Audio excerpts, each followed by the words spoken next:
Hello, friends. It's good to see you guys again. It's been a long 3 weeks. All right. Long 3 weeks. It's just, oh, okay.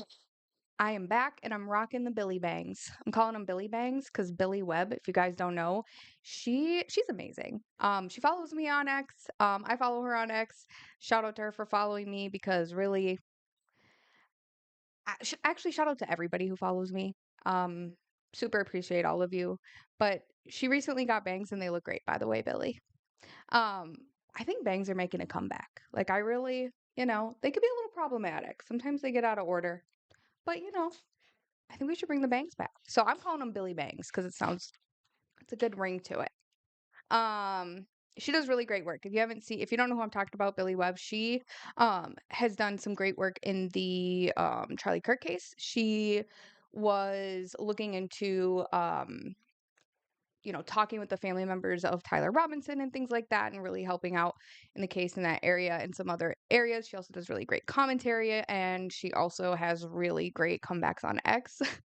So head over there and follow her. But today's episode is going to be it's going to be interesting. So, number one, I have to give a few disclaimers before we get started. It's super important that I do. Okay, the first disclaimer is I don't want to disappoint anybody. Okay. I know that it would be so great. Like, wouldn't it be so great if you could just click on my channel and I'm like, hey, this is what happened. This is who did it. I can say this for 100% sure.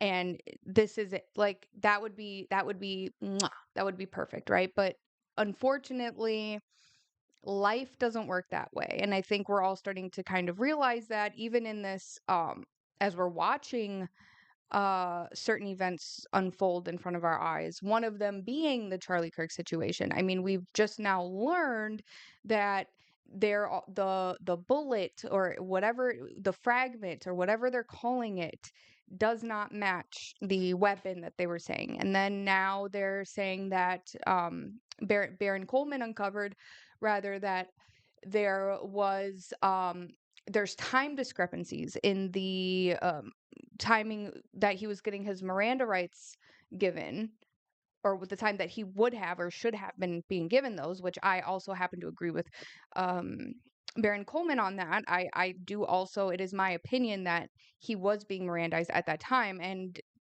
considering that to be the case, if we're going to go ahead and assume that's the case, then it would not make sense leading up to them saying, "Oh, well, we just found him, and now we're doing this and that, and all the camera timestamps and all that." So,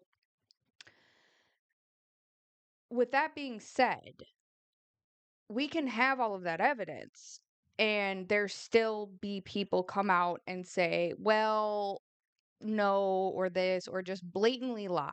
Okay, that's reality. Unfortunately, the reality is that we live in a very corrupt world. I was going to say society, but in reality, I mean, it is society, but it's not just America. It's not just other nations. I won't say their names because then they'll take this video down. But it's really the whole world, and it's really spiritual. It really is. It always comes down to the fact that there's good and there's evil, and that's just that. So I just want to give that disclaimer because if you came here for me to tell you, oh, this is the killer, this is what happened, um, then you're going to leave disappointed.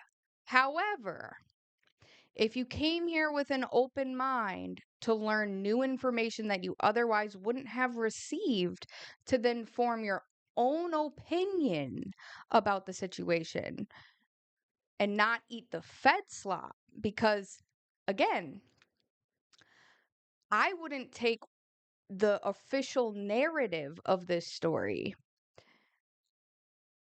as at face value either. Now they will tell you definitively, "Oh, we're going to call it the same that we did with Mr. E's story, the short route home." Okay, for those of you that don't know, that means that he he's no longer with us, but he did it to himself. Okay? There's certain words that I'm trying not to say in hopes that this video doesn't get taken down or restricted or whatever, because those are some of the games that they like to play. You say certain things, even if you play by the book, sometimes they will find some reason or just straight up lie and say you said something when you didn't, so that your video gets taken down. And I'm trying really, really hard to avoid that. And considering they'll take your video down for no reason, I really don't want to give them a reason, because it is highly likely that they're going to want to take this video down because of the information that I'm going to be sharing with you today. So, with that being said, though, back to what I was saying, they are going to tell you definitively, oh, yeah, this is what happened. He took the short route home. Also, to let me pause here for a second. We are not talking about Mr. E here today. If you see, I'm going to put I haven't made the title yet, but I'm going to make the title kind of obvious as to what I'm talking about without saying whom I'm talking about, their name. Because again, that's going to be another reason why this gets buried. It's going to get buried. I'm telling you. I know this because I've been trying to find information on this person, and it's been very difficult to find information on this person. That's why it's one of the reasons why it's taken me so long to make this video, because trying to find information on this person has been, I mean, I thought Mr. E's was hard. It's slightly easier because of the fact that everybody else is also talking about it and other people are also digging up information, and it just so happens to be relevant right now, so it's a little bit easier. This was like, I have to go back years. So we are talking about, let's call him,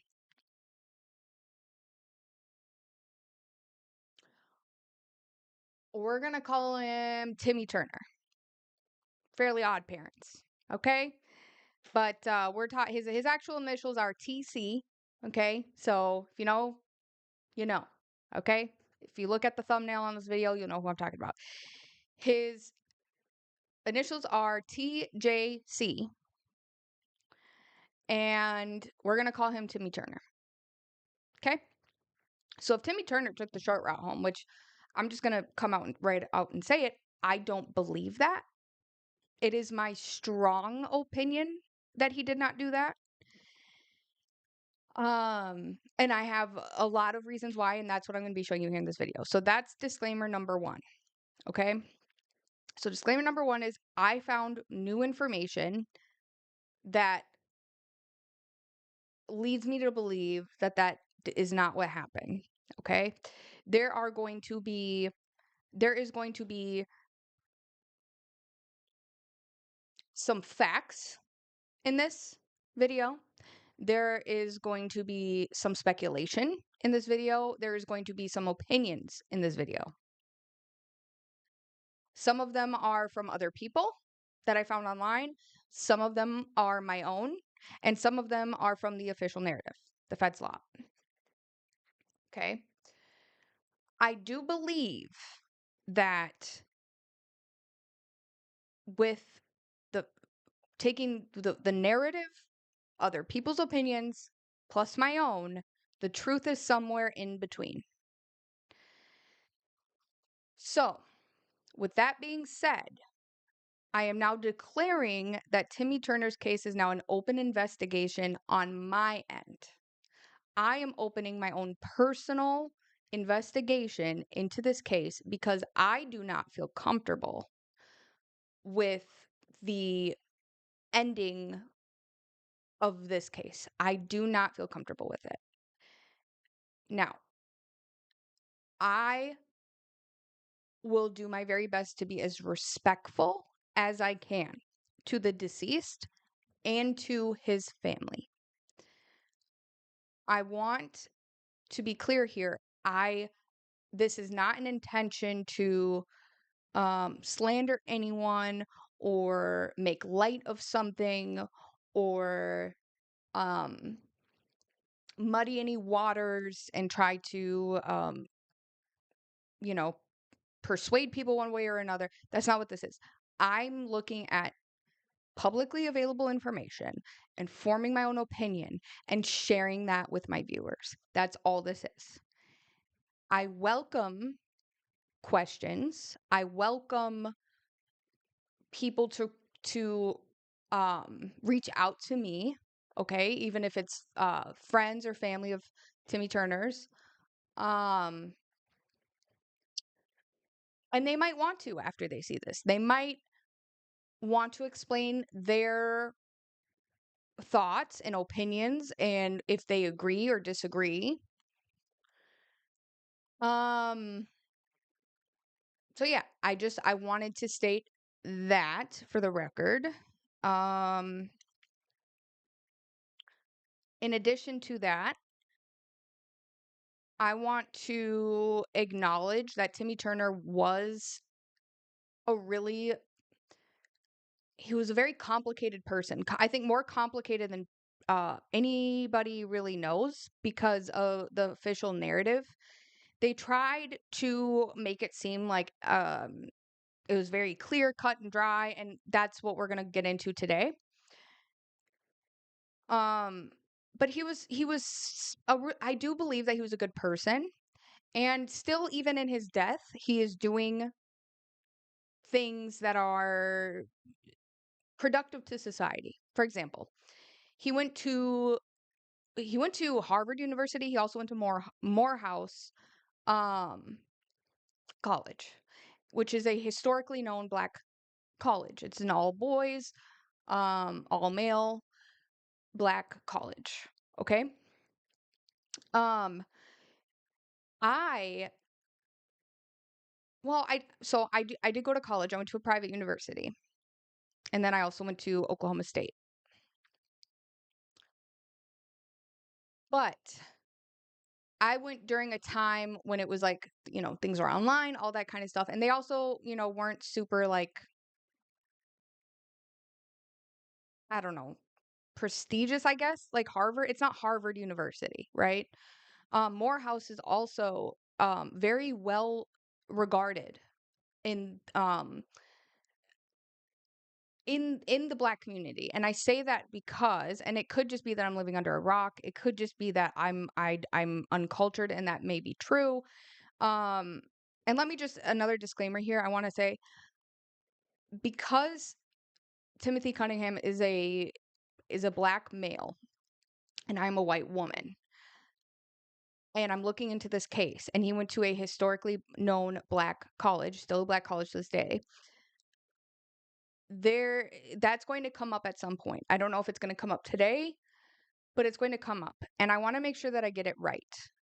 I do not want to speak in a way where I get it wrong. So if I say something that you feel is, inappropriate or not accurate to the situation, please let me know. Like I said, my goal is to get it right. I don't want to spread misinformation. I don't want to offend anybody.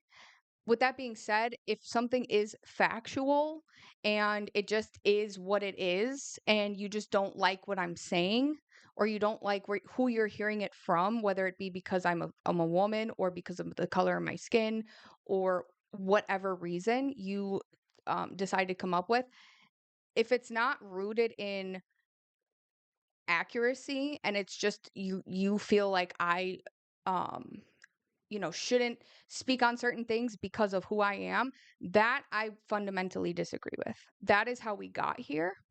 Okay? That has to stop. That has to stop.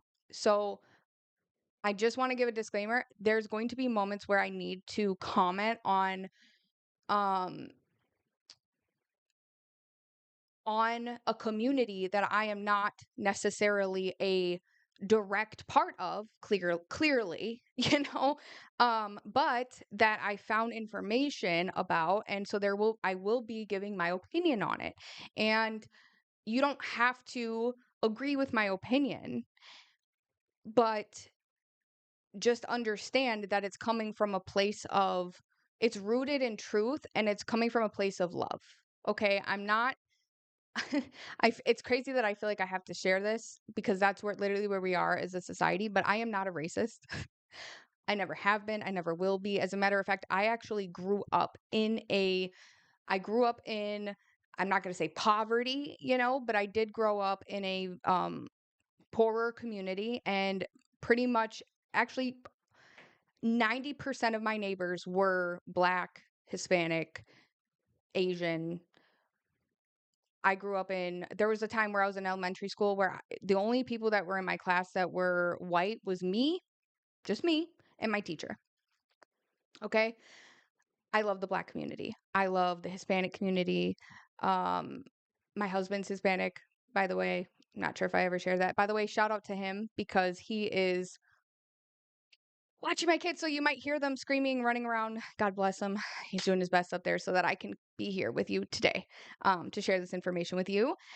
And but yeah, so I wanted to share that because there is going to come a moment where I'm going to have to um comment, not necessarily, it's not even really about um the color of their skin at all. It's really about just the environment at these colleges and the fact that they're all that community because it's a Black college.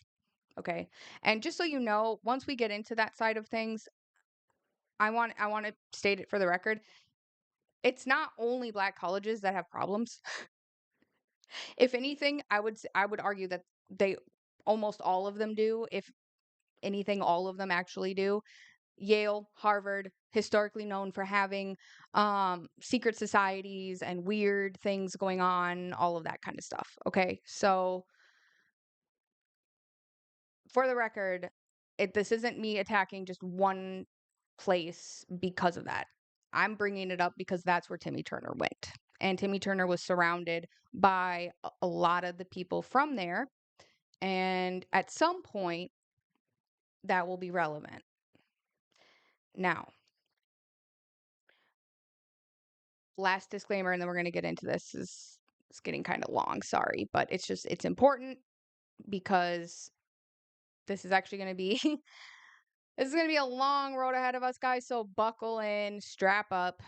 Um, so what I'm saying next is I cannot share with you everything that I've learned over the past few weeks in one video. I wish I could. It would be 10 hours long. Okay. Just the disclaimers alone, we're at almost 20 minutes. And these are disclaimers that are necessary because at some point I do feel like I'm going to be attacked. At some point, I do feel like people are going to try to discredit me or try to, smear me or try to get me taken down or try to say, they're going to come up with reasons to try and say why you shouldn't believe what I'm saying, whether it be because I'm a racist or whether it be because it's not accurate information, or because I'm attacking certain people because they're grieving or whatever,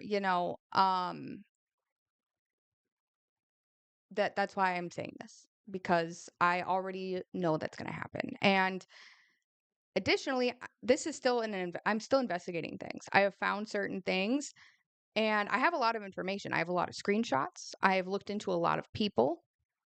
And when I say a lot, I mean files upon files upon files. I have enough information to probably do like at least 3 weeks of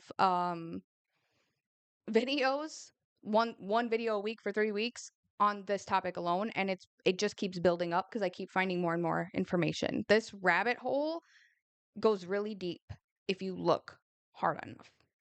Okay. Um, So, with that being said, once I start naming people, it is possible that they're going to go and try to scrub their social medias. They're going to try to scrub information off the internet. So, before I do, I'm trying to make sure that I have enough information already collected so that when and if they do go to delete some social media or whatever, not only will I already have it because I anticipated and expected that, but I hope they do. I hope that when I say it, then they go and delete it, not knowing that I have the information or I'm looking into them because they don't know. They don't know how much I know. There are people that do. So, if they try to Timmy Turner me or anything of the sort or CK me, then guess what? The information's still getting out. The information's still getting out, and they can't stop it. So you can go ahead. You can stop me, but you can't stop the movement. Can't stop the truth. Okay? So with that being said, I'm just saying, I can't, we don't have enough time for me to share everything in one episode, number one. So, but it's important. This episode's going to be very important because it's going to lead us into every episode after. Okay? So now that we got the disclaimers out of the way, let's go ahead and get started. So the first thing that we're going to do is we have to start from the very beginning. Okay? We have to go back to the beginning of the story when Timmy Turner went missing. Okay? And we're going to go through it step by step together. And then I'm going to tell you what I think as we do that. All right? So bear with me here.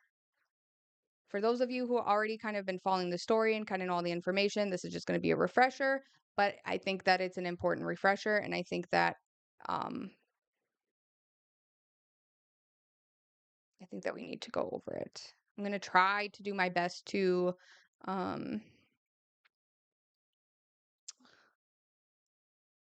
be mindful of the volume on this because sometimes it gets like insane. Also, I'm trying to not edit my videos as much. I know some people like it, some people don't. Regardless, I don't really have a lot of time to edit the videos, and I also like I said, some people don't like it, so I'm going to try my best not to edit as much. But then the videos get very long, and then you have to hear me fumbling around with my words and all that good stuff. All right, I'm going to try to chill with the audio here. Okay, here we go. We're very aware of the conspiracy theories, and one of the things that we were sort of asked to emphasize. We're very aware of the conspiracy theories, and one of the things that we were sort of. Right, I'm probably just going to have to edit the audio, post edit, because if you guys can probably hear it, but I can't. So we're very aware of the conspiracy theories, and one of the things that we were sort of asked to emphasize, certainly by the CDC, especially in reference to some of the rumors, is that. All right here. So this is Major Michael O'Connor of the Atlanta Police Department. Okay. Now I'm going to rewind it back here, and I want you to pay attention to this part. Pay attention to this part right here because this stood out to me. He said that he wants to emphasize, or the CDC wanted him to emphasize this. I want you to, they're saying, like, you need to emphasize that this is not a conspiracy. Like, it's funny because it reminds me of like Gary from Paramount Tactical when, if you know what I'm, if you know, you know.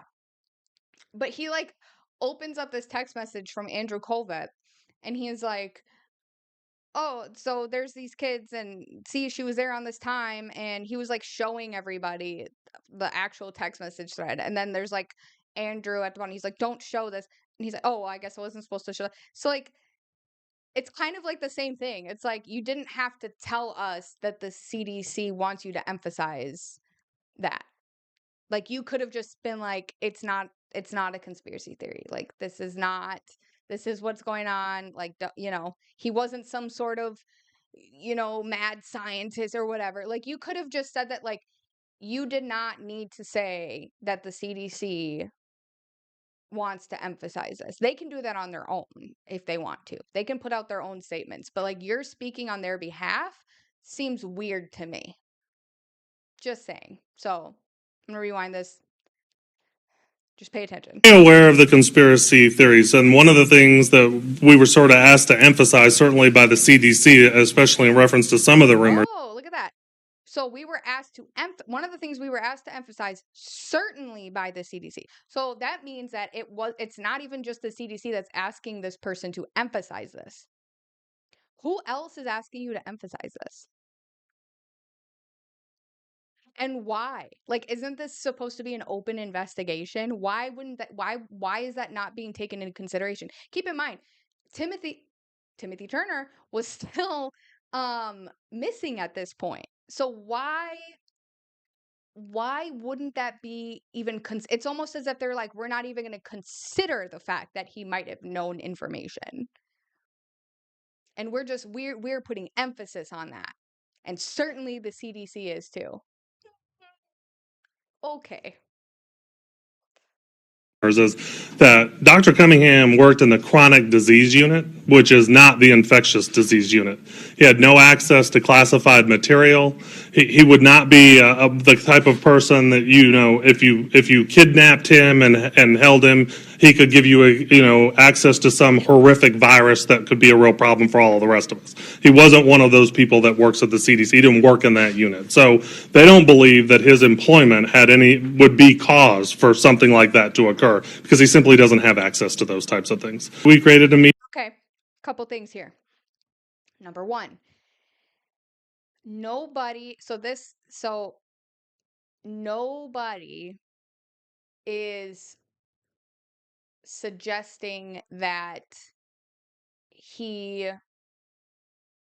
was somebody, like, worked in an area where he would have access to that information or whatever, and that would be a reason to, like, kidnap him or whatever. So there's that.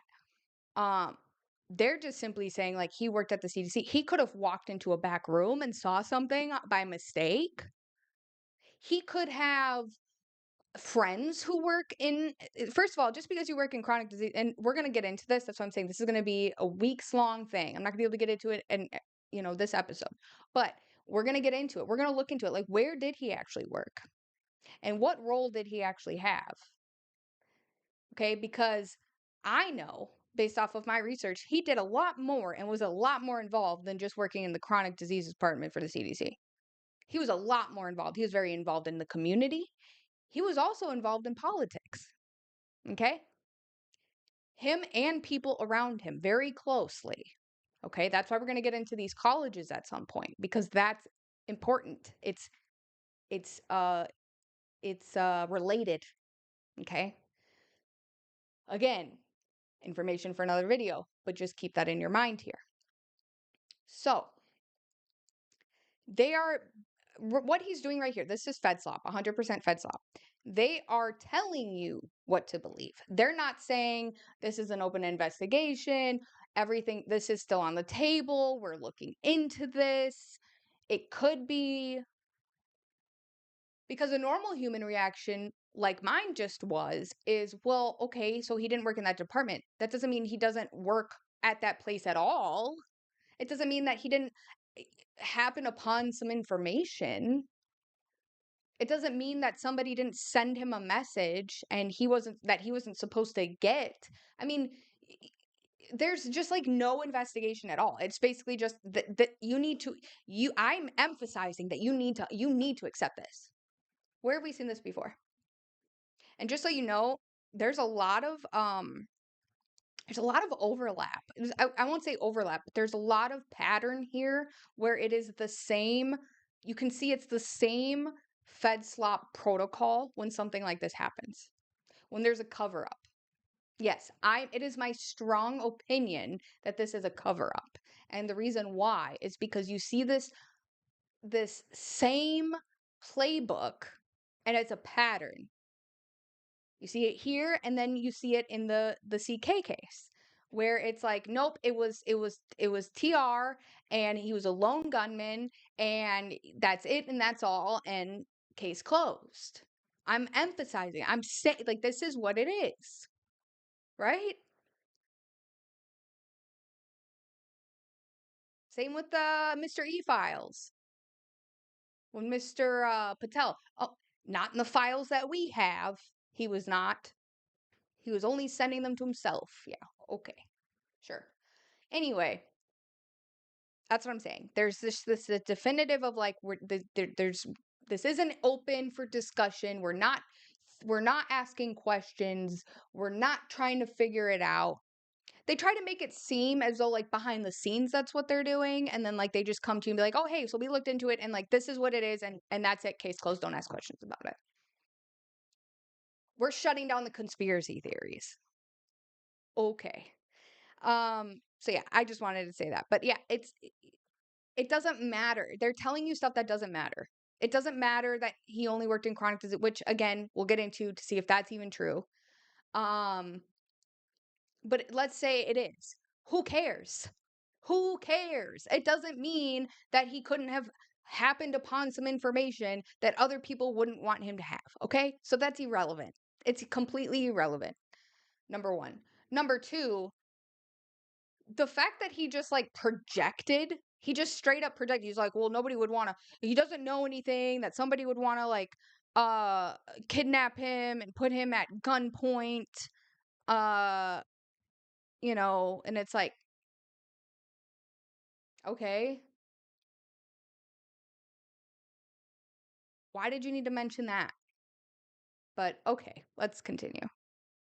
Immediate Bolo, and we released that information to you that he was a missing person. We've processed his home. We've canvassed the neighborhood. We've searched the immediate wooded area around his house with a dog. We've checked local hospitals and jails. We searched the cemetery crest lawn, which is nearby his home. We've gotten with the CDC and we've gone through and made sure that his government credit cards aren't being used. We've looked at the browser history on his desktop computer at work to make sure there's nothing suspicious on it. We've checked his swipe card activity. We know the last time he clocked in or out at the CDC. We've gone through his government phone records to ensure that that phone's not in use. And we've been provided some access to his email so we know that nothing suspicious went back and forth on it. We also conducted a flyover of the immediate neighborhood with a helicopter. We have some additional steps that we intend to take this week. We'll probably recanvass his house neighborhood in the wooded area. We may go through there with an additional team of dogs, and we continue to follow up on the numerous Crime Stopper tips and other tips that have come in. Well, we're open to any and all possibilities at this time. We haven't been able to rule anything out one way or the other. They're open to any and all possibilities except for the possibility that he could have stumbled upon some information at the CDC and somebody could have wanted to kidnap him for it at gunpoint. That's the only one. We're open to any and all except for that one. And I highly emphasize it, which basically means I highly emphasize you stop looking into this. Oh, okay. So it's possible he's out there. But there's no evidence of any foul play. There is none.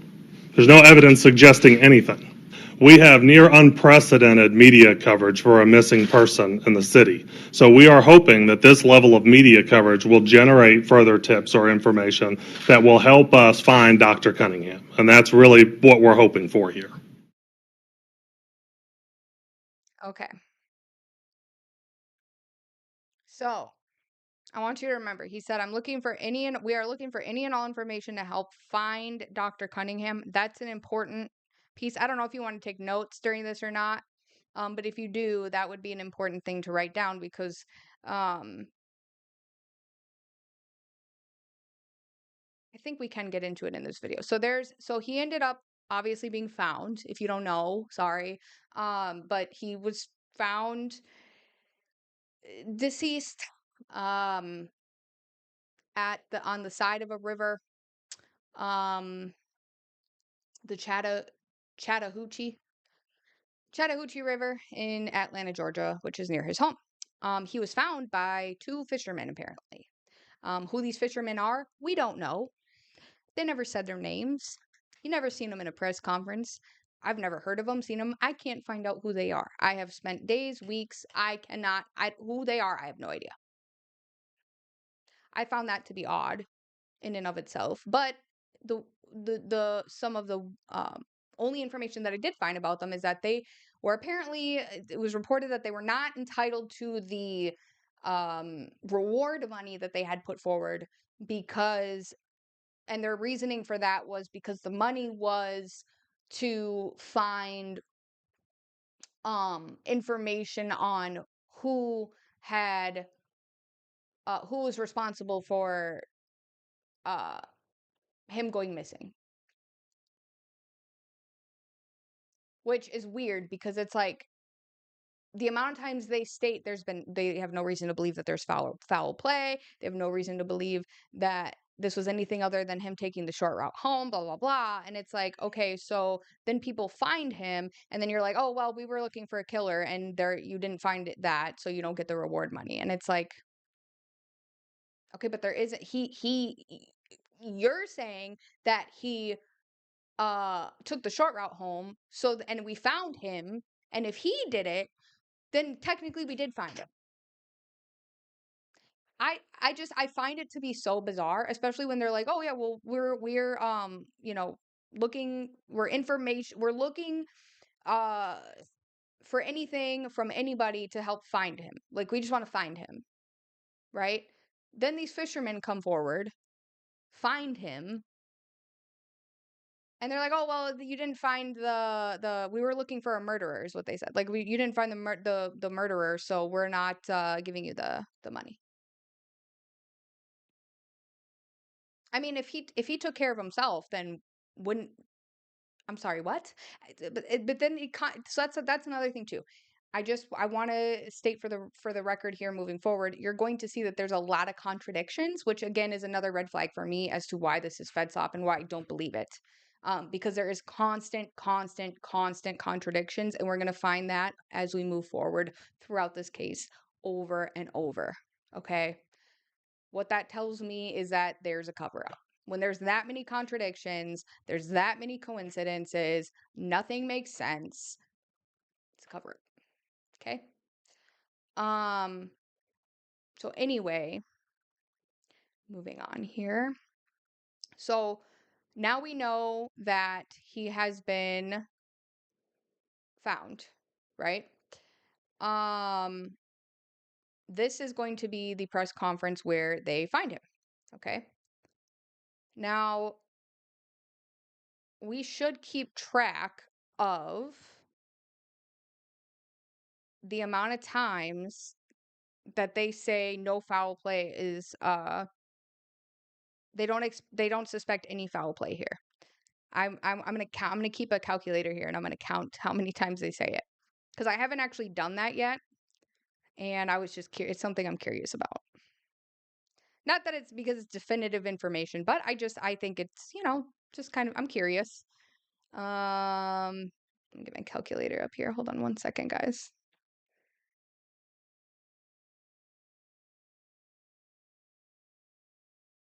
All right. And then also too, as we watch this, we need to pay attention to, we're going to get into where the reporters are asking questions about Mr. Cunningham. Oh,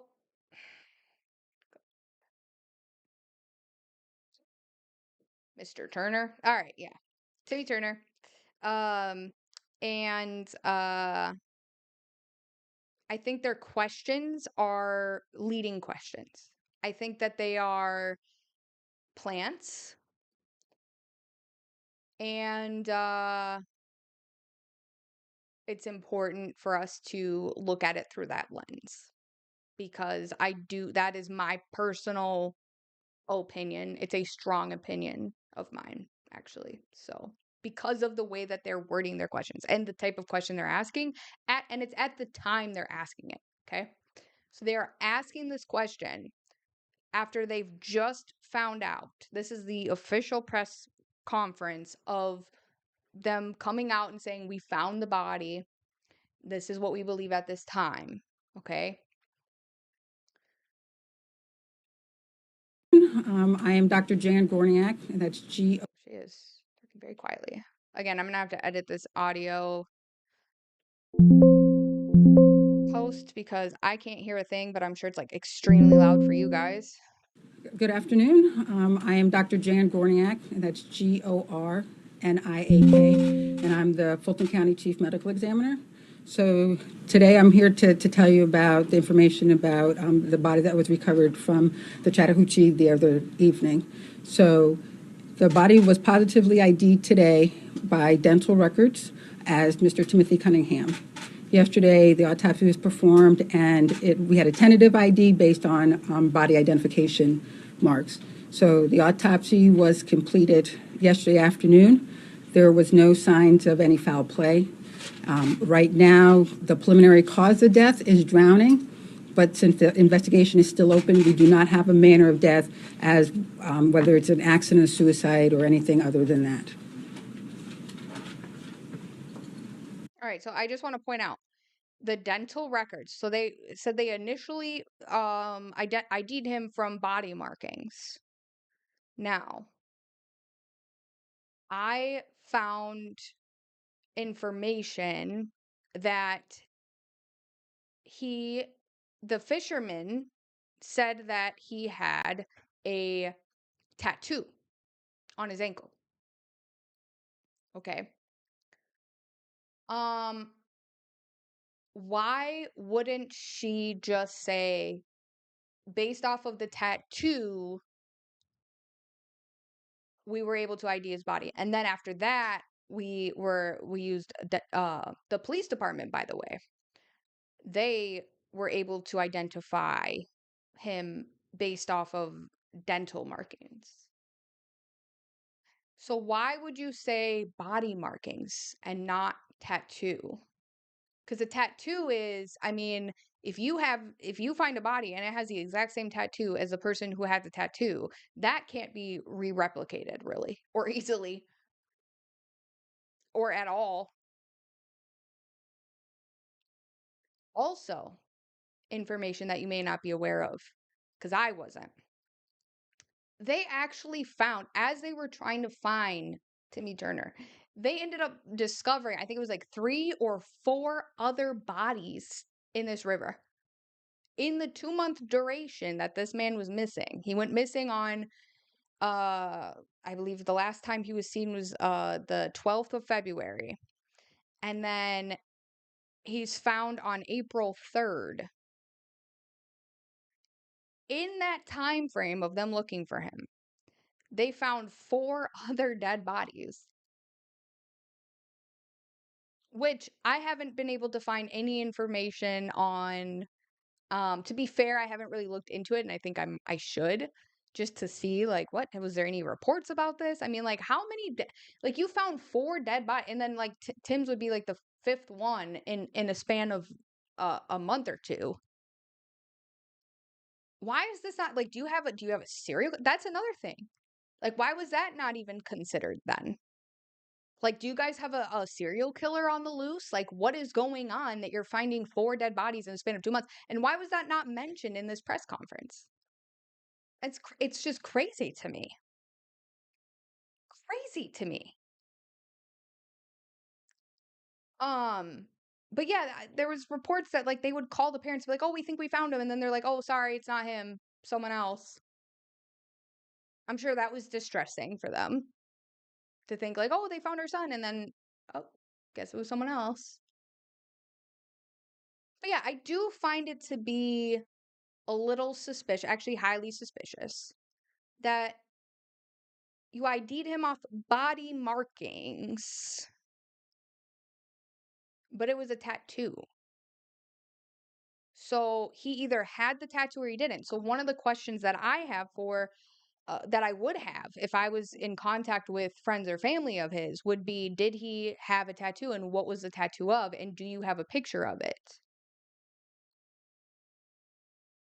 Because I'm going to be really honest with you, in my opinion at least, is he doesn't look like the type of guy that would have a tattoo. He doesn't have them anywhere on his body really. Um but at the same time, he also was very um professional, I guess you would say. So he was in the military, he was in the Navy, mind you. So again, dying by drowning just seems really like not believable. Um we'll set that aside for a moment, but it's possible that he went and got it on his ankle, for example, because he didn't want his parents to know. We've all done that where again, with him being in the Navy, we all know historically that's kind of, there was a point in time where the only people who had tattoos were people in the Navy. Obviously it's not the case anymore, but that was a time. So it is possible that, he went out with some buddies, whatever, and then they decided to go get tattoos, and he was like, well, I can't have it in a spot where people can see it. So he got on his ankle. Maybe that is on the table as an option. My question is, does he actually have a tattoo?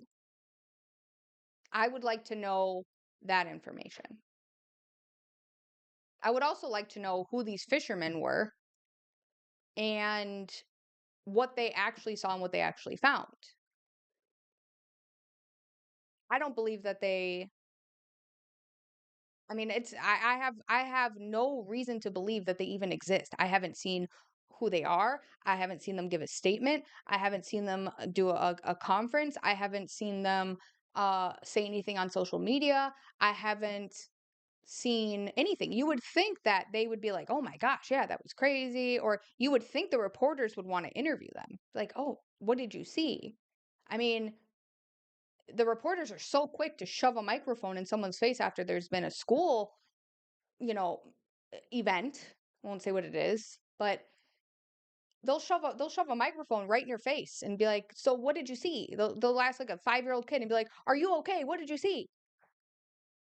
He's still shaking, traumatized, and they want to know, scene by scene, what did you see? What happened? But we don't know these fishermen, who they are, what they saw, how they got there. It's weird. So yeah, I don't know. I'm just saying body markings, whatever. It was it could have been a tattoo, and that would be good to know. Just saying. I am Chief Byron Kennedy, First Deputy Chief of Atlanta Fire Rescue, second in command.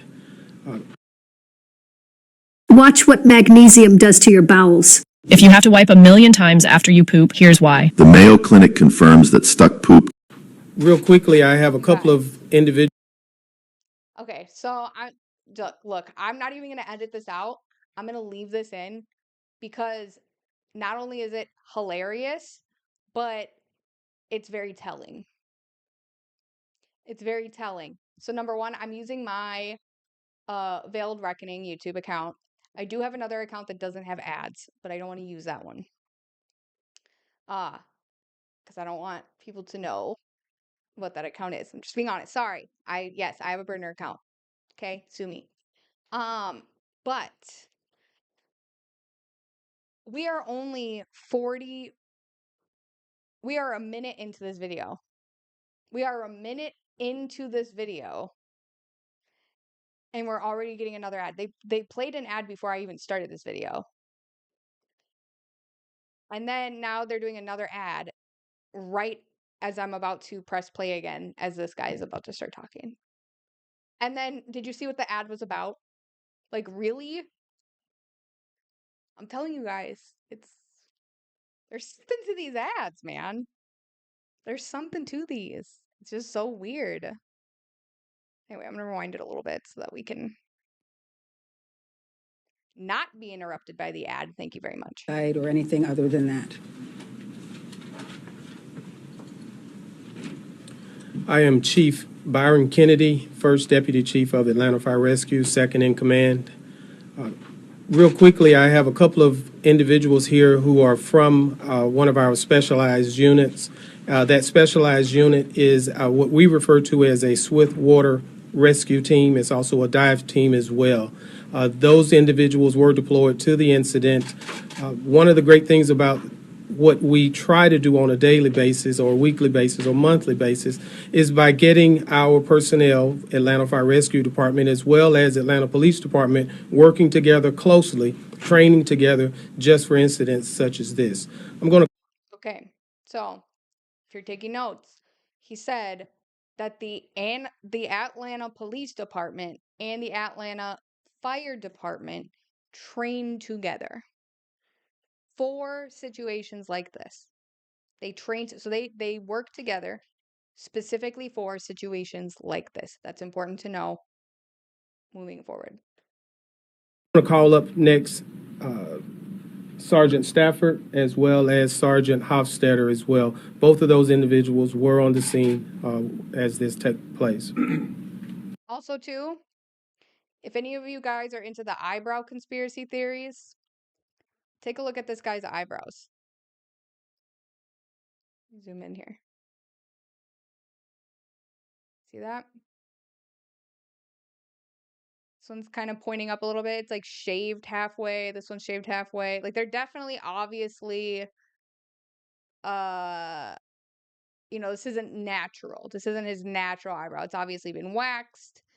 You can see the lighter shade up here, just like his, down here. Obviously, he manscapes, right? That's what it's called, manscaping.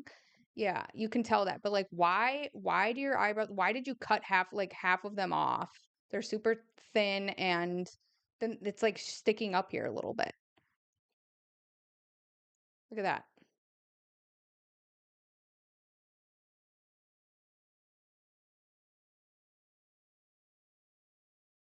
This side too.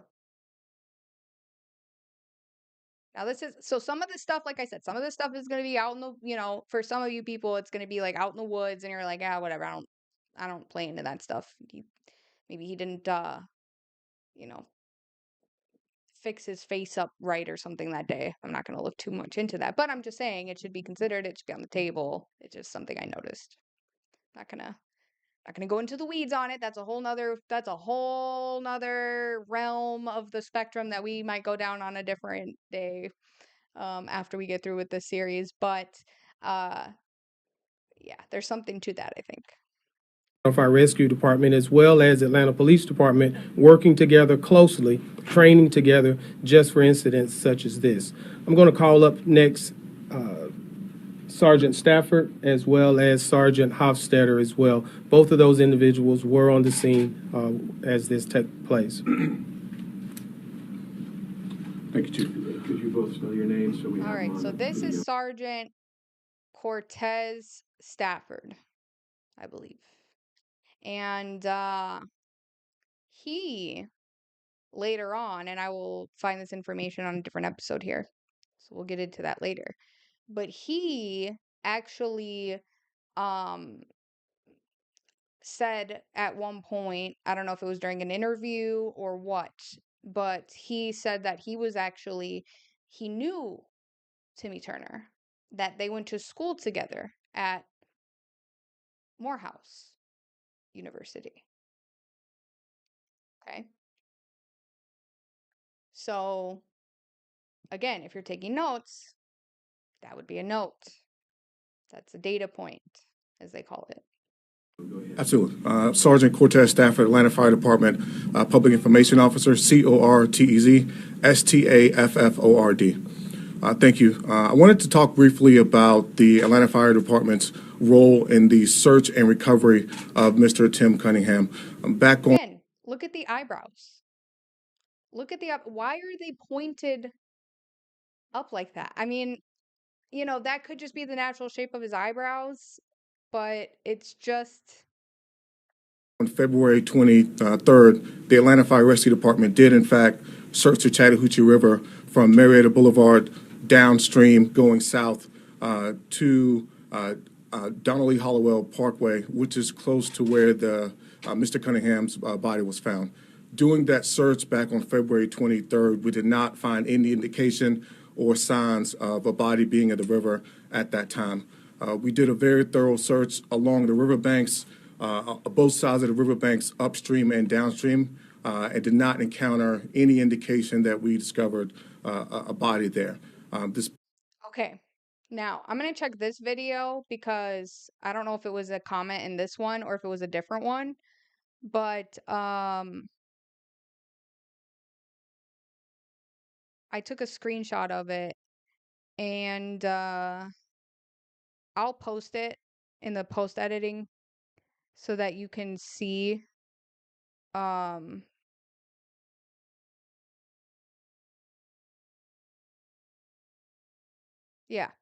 I'm not finding it in this video, so it could have been another video, but there was somebody who said that they live there, like they're well aware of this river and that the area where Timmy Turner was found was actually a very like recreational area. So they're saying that like it was actually so hard to get to that like they had to get boats and all kinds of stuff. Like it was like super difficult to get to where he was. Well, number one, it couldn't have been that difficult if two fishermen were like just casually living their life and were like, oh, there's a dead body there. It wasn't difficult for them. I can't imagine. And they don't have the resources you do. They don't have a dive team. They don't have, they don't spend hours training closely with the Atlanta Police Department. Like, you're telling me like they train for this? You train for this like this is what you do? And you're like, oh, it was such a struggle. It was so hard to get to his body. It was like we had to go through all these gymnastics to get there. And it's like two fishermen and probably a kayak were able to get him, find him. But the dive team that trains vigorously with the Atlanta Police Department couldn't do it. Yeah, I'm not buying that at all. Not even a little bit, actually. But they were saying that like that was actually a pretty recreational area, and then they were saying, and again, here we go into the race thing, but they're probably true. It's true. It's true. White people like to do stuff like that. That doesn't mean that other races don't. I'm just saying they said that I've seen a lot of people say like that Atlanta has a it's a large black community. I've been to Atlanta. It's a beautiful city. I love Atlanta. Actually, my roots are from uh Vidalia, Georgia, and Savannah area. I still have family that lives out in that area. I've been there. I love it. It's beautiful. The weather's amazing. um I would gladly go back again, uh, and I plan to at some point because I love it. Their food, oh my gosh, some of the best food you're ever gonna find. Telling you right now. I don't think it's a coincidence that they have a large black community and some of the best food that you're ever gonna find. Definitely not a coincidence. With that being said, though, there was a lot of comments from people in the black community saying that like you would never catch them in that river. They were not out there kayaking, swimming in it. Like they were like, I'm not going in that river. I'm not going in that river. I'm not touching that river. It's the same reason. It's a long time running joke, of like, they see like a dog or something and they're like, I'm getting out of here. Whereas like someone like Steve Irwin, for example, a white Australian, is like, I'm gonna wrestle this alligator right now. Cat Williams famously said, like, we would not know anything about these animals if it wasn't for white people. And it's probably true. It's probably true. When you turn on these National Geographic, and I'm not saying that there isn't the exception, okay? I know that of course, there's people in the black community that love animals and want to go research animals.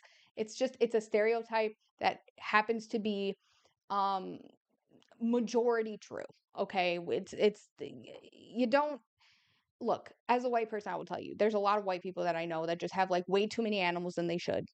They have way too many animals than they should. They have birds, dogs, cats, whatever, lizards, all in the same house. Like, this is not a farm, this is a home. What is going on right now? Okay. Very rarely do I go to a black person's house or even a Hispanic person's house and they have more than maybe a dog. A lot of them don't even have cats. Probably because I don't know why. It's probably because the litter box, or no, because they don't like the cats. I already know. They do not. Look, I had a lot, like I said, I grew up in a majority black neighborhood, okay? That's why I have the lens that I have. And that's why I have the love that I have for this community because they are demonized a lot. And they're actually really great. And also, vice versa, white people can be really great too. Um, not all of us like raisins in our potato salad. Actually, as a matter of fact, this white person happens to be so picky that I not only do I not like raisins, I also don't like potato salad. So, if you're coming to my house looking for raisins in your potato salad, you will get neither, actually. You will get neither. But with that being said though, like they do not like cats jumping up on their counters or their tables or whatever. And I can understand why. Your cat goes in the litter box, they're digging around in their doo-doo and then they get up, go and jump on your countertop and where you're cooking and all that stuff. They don't like that. Their hair's everywhere. They don't like that, okay? And I don't blame them. I don't like that either. I like cats. I don't have a cat. I used to have a cat. But yeah, it's a thing. Okay. So with that being said, apparently from comments I've read, I haven't actually been to the Chattahoochee River. I wasn't there on this day. But they're saying like it's just not a thing. But there's a lot of white people that do, they say. Like white people go there. It's a nice sunny day. They go out there, they're kayaking, they're canoeing, they're fishing, they're in there. Okay, they are in there and they love it. I actually ran across some guy's Facebook while I was searching through all this, and he may or may not become relevant as we move forward through this investigation. But his whole timeline is nothing but him going up and down this river. He loves this river. And yes, he's white. So, where was I going with this? Yeah, so with that being said, like, for these people to be saying, oh, and by these people, I mean the fire department and the police department here, to say that it was like super difficult to get to him and it was like problematic or whatever, but like 2 people in a canoe found him no problem. Like, you don't need to be the director of the fire department or the chief of whatever to find a missing body. As a matter of fact, apparently they'd been looking for months, days, whatever, and some 2 random fishermen, whom I assume to be white. We don't know who they are, but if I had to guess, found him. So if it was that easy, that was another thing too, is people saying like, oh well, I mean, there's people in there all the time, especially in that area where he was found. They say they are near that area and they see people in that area all the time. That it would not have taken if Timmy Turner was truly in that spot for that whole time, he they would have found him. Somebody would have found him at some point if that was the case. And I think that's why, it's my opinion as to why we don't know who these fishermen are. We don't know, and they haven't been paid any money because there's nobody to pay the money to. There's nobody to pay what is he going to do? Pay himself the money? Because I guarantee, because a lot of that money was raised from a GoFundMe, from the family and whoever else, people in the community. Okay. And those are other questions I have for friends and family of Mr. Timmy Turner here. Because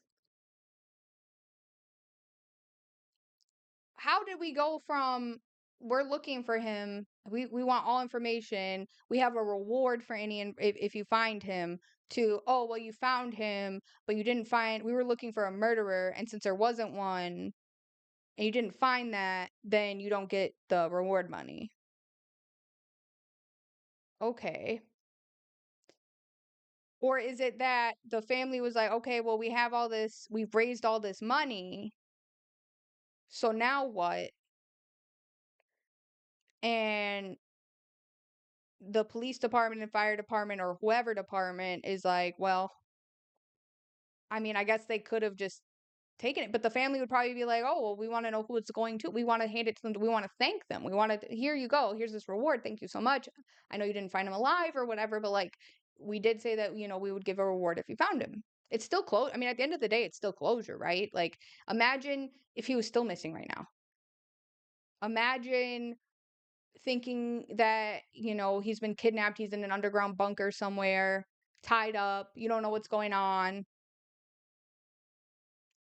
in another country, being tortured, being experimented on at the CDC. You don't know.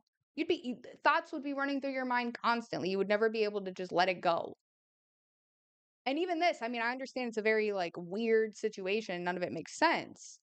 But at the very least, at least there's been some sort of conclusion to some extent. At least in the family's mind. Not mine, but in the family's mind.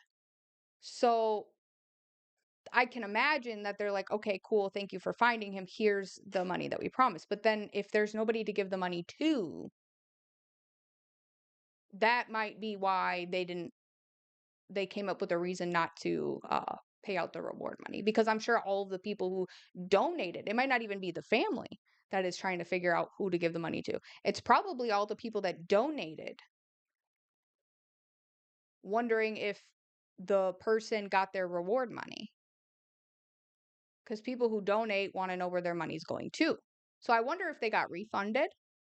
I'd like to know if you donated to the GoFundMe for Mr. Timmy Turner. I would like to know if you got a refund, if you were given an explanation. I would like to know. Um, but yeah, so I thought that was important to note, that they're saying that it was incredibly difficult to find him alongside the river. Past Tuesday, we were called out to that same area along Donnelly Hollowell and the Chattahoochee River area for the I also just want to mention this area where he was found is on the same street as the Atlanta Police Department. Just so you know. That's a data point. recovery of a body and did in fact recover a body from that scene. It was very difficult terrain, very difficult to access the location where Mr. Cunningham was found. It was in a remote area that's not easily accessible by walking trails, by vehicle, or by people just being around there. It was a very technical operation that involved us putting some boats in the water, identifying where the location of the body was, and also maintaining and preserving scene integrity so the Atlanta Police Department could do their job and make sure that the scene was preserved to preserve the investigation. All right, that's also another data point. That's also another data point. I wish I could tell you why, but I don't know if I'm going to be able to tell you why this episode, but just keep in mind that they wanted to block off that area to preserve any information for their investigation. It was important, right? We know that if you have a crime scene, it's very important to block it off because they are doing an investigation. Okay? You don't want to tamper with any potential evidence. You don't want to contaminate the crime scene. Okay? They need to gather evidence, they need to look at everything. Okay? So that is all relevant to a future thing here. Okay? Very important. Right now, I would like to bring up Sergeant Hofstadter, who was on that special operations team, Swiftwater Team 11, and he can talk specifically about what it took to remove this body from the river and the difficulty that took. Thank you. Also, too, I just want to say, because it just came to me just now, I think the reason why, and that's what I'm saying, like, it's not like they're saying, like, oh, we're looking into this, we're wondering this or that. Or whatever. No, they are telling you this is a very remote area where there's not a lot of people. It was very difficult to get to him. Okay. I don't believe that. And I already told you guys why I don't believe it, so I'm not going to go into that. But is it possible? Is it possible that they're trying to plant that information, or they want to speak it so that you hear it in your brain and that's your thought? Like almost like mind control. It's almost like a trance, like a hypnosis, if you will. They're trying to tell you this so that your brain doesn't think, oh, did somebody murder him somewhere else and then come and dump his body here? Okay? Your brain won't think that because they've already told you this is not an easily accessible area. It took like it took us with our specialized training and equipment and all of this stuff in order to be able to get to his body. If it wasn't for our specialized boats and team and rescue and whatever, if it wasn't for all of that, we would not have been able to even get to his body. This is a very remote location. He said, you can't easily get there by walking trails. You can't get there by blah, blah, blah. And we're going to look into all that. I'm going to pull up the exact coordinates of where they say he was found, okay? And we're going to look and see just how remote it is. Okay? We're going to look into that. We're not going to do that. That'll have to be in the next episode. But we're going to look and see, is it actually remote? But just keep that in mind. That's my question is, are they saying this so that your brain isn't thinking, I wonder if somebody dumped his body there?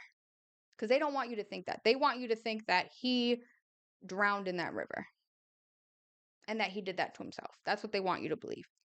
So they can't have you, they have to completely shut down the idea that he could have been dumped there. And that's what he just tried to do right there. Sergeant, if you could also spell your name. Yes, sir. Sergeant Alex Hofstetter. That's spelled Hofsta. Here's another thing too.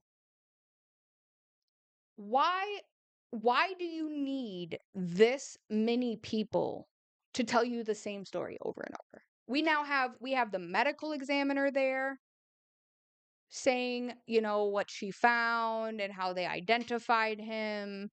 Okay. We then have the director or chief director, whatever, the guy over here with the eyebrows.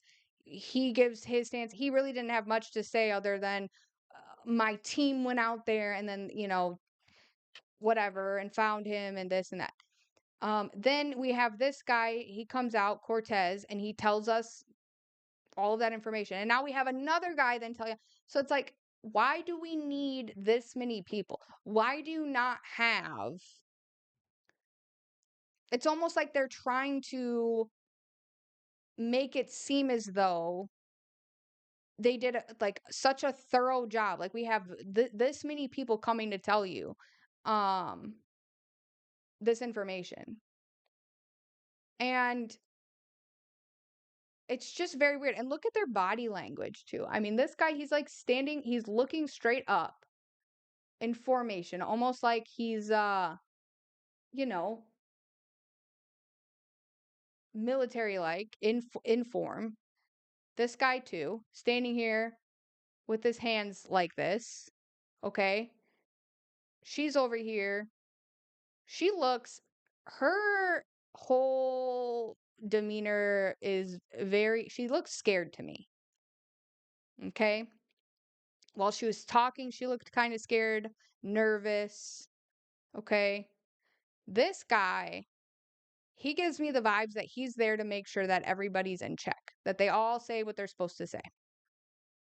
Okay? This guy seems like he's the one in charge. So, I don't know. All their body language just seems very off to me. DTER. One more time. HOFSTA. Alex. Yes, sir. ALEX. Here we go with another ad. When I started my record label, the business side of things, taxes, finances. We were called out approximately 9:30 Tuesday evening for reports of a body found along. That's a data point. 9:30 Tuesday evening on April 3rd. 9:30 p.m. Tuesday evening. That's a data point for a future topic that I'm going to get into in the next episode. Relevant to an article that was published and the timing in which it was published about Timmy Turner's news of him being found. Okay, so the timeline is crucial here. So 9:30 p.m. on the Tuesday of April 3rd is when they were called out. The banks of a river, as Sergeant Stafford mentioned. Which again, kind of weird that there's two fishermen out in the middle of the night, 9:30 p.m. on a river. I mean, don't get me wrong, white people can be crazy. Any race can be crazy, but to be out on a river at 9:30 at night? Come on now. Like I you can't see. How are you fishing in the dark? I mean, I know that night fishing is a thing, but like on a river, I don't know. I mean, the only thing that I could think of is if they were like not in a boat on the river and were on the shore. But again, that then contradicts what they're saying that it's not easily accessible from the shore. And how would, if it's 9:30 at night, and again, I know it's April, so there's daylight savings and all that, but 9:30 in April is dark enough for me where I'm like, I don't know that I would be able to identify a body uh on the side of the river as I'm trying to fish. I'm trying to see my stuff. Like I'm not even paying attention to the side of the river. Okay, maybe if they already had their line cast or something. But again, like the river is moving. Maybe they were taking a break. Maybe they had their flashlights out for some reason. Again, this is all speculation here. This is an open investigation. I'm just asking questions. I don't understand how at 9:30 p.m. at night on a Tuesday, it's a weeknight. Are these two retired? Are they older? Why are two older retired men out fishing going down a river at 9:30 p.m. at night? What is going on? I don't believe that at all. I don't believe that at all. I don't think anybody with a brain, I was going to say with an intelligence level above, freezing would believe that. But like anybody even just with like a brain would believe that. I'm not buying it. I'm not buying it. Until I know who these fishermen are, I want to know who they are. I want to know what they saw. I want to know if they saw if he had a tattoo. It's so weird.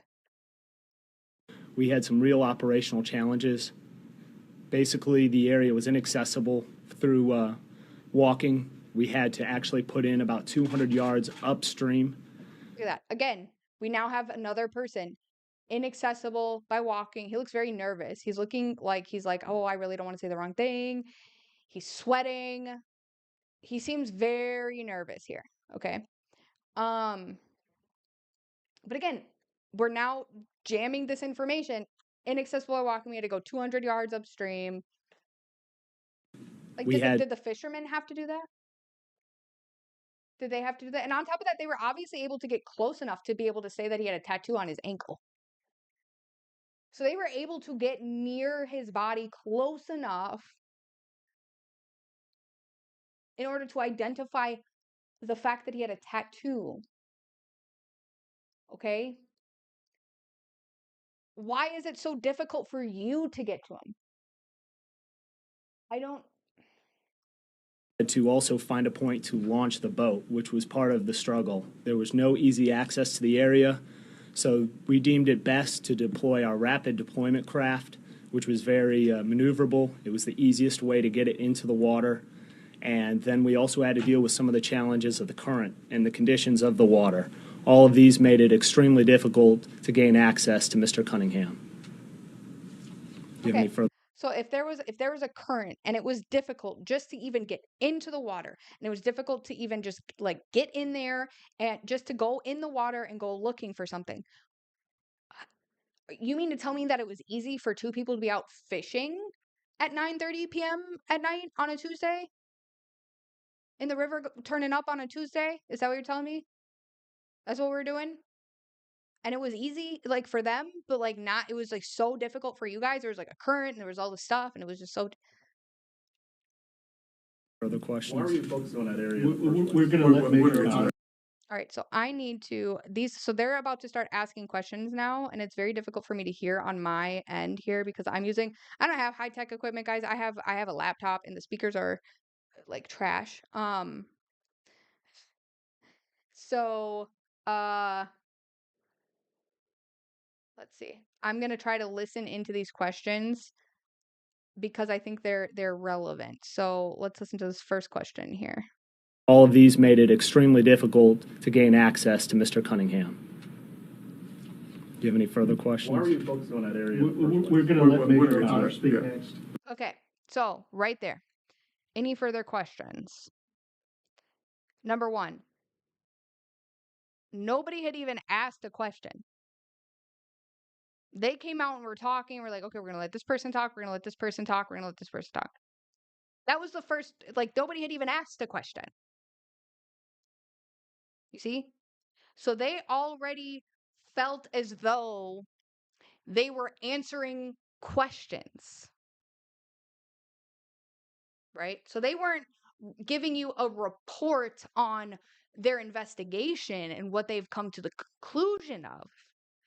They were looking at everybody online and all of the people that were asking questions and came up with the answers. And that's what you just saw. Those were their answers to a lot of the speculative questions that they knew people were asking. But in this particular interview, nobody had asked any questions. So there's no reason to state, are there any further questions? You should be saying, do you have any questions? Okay, I think that was a slip there, is what that was. So, and if you caught it, the moment that he said, is there any further questions? And somebody chimed up and said, why were you focused on that area? Immediately, you can't see it because they're zoomed in here. And maybe there's some other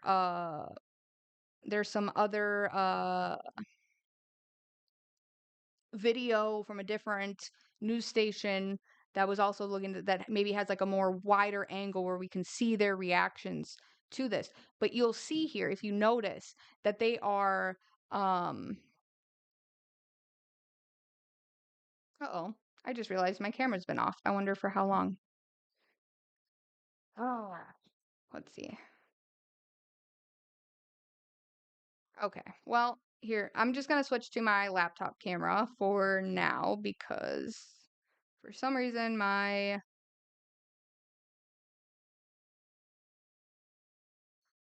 unless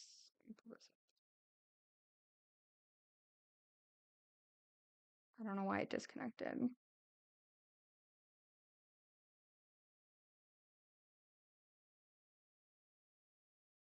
All right, well, I'm just going to use my laptop camera, which is terrible, just for the sake of the rest of this video here.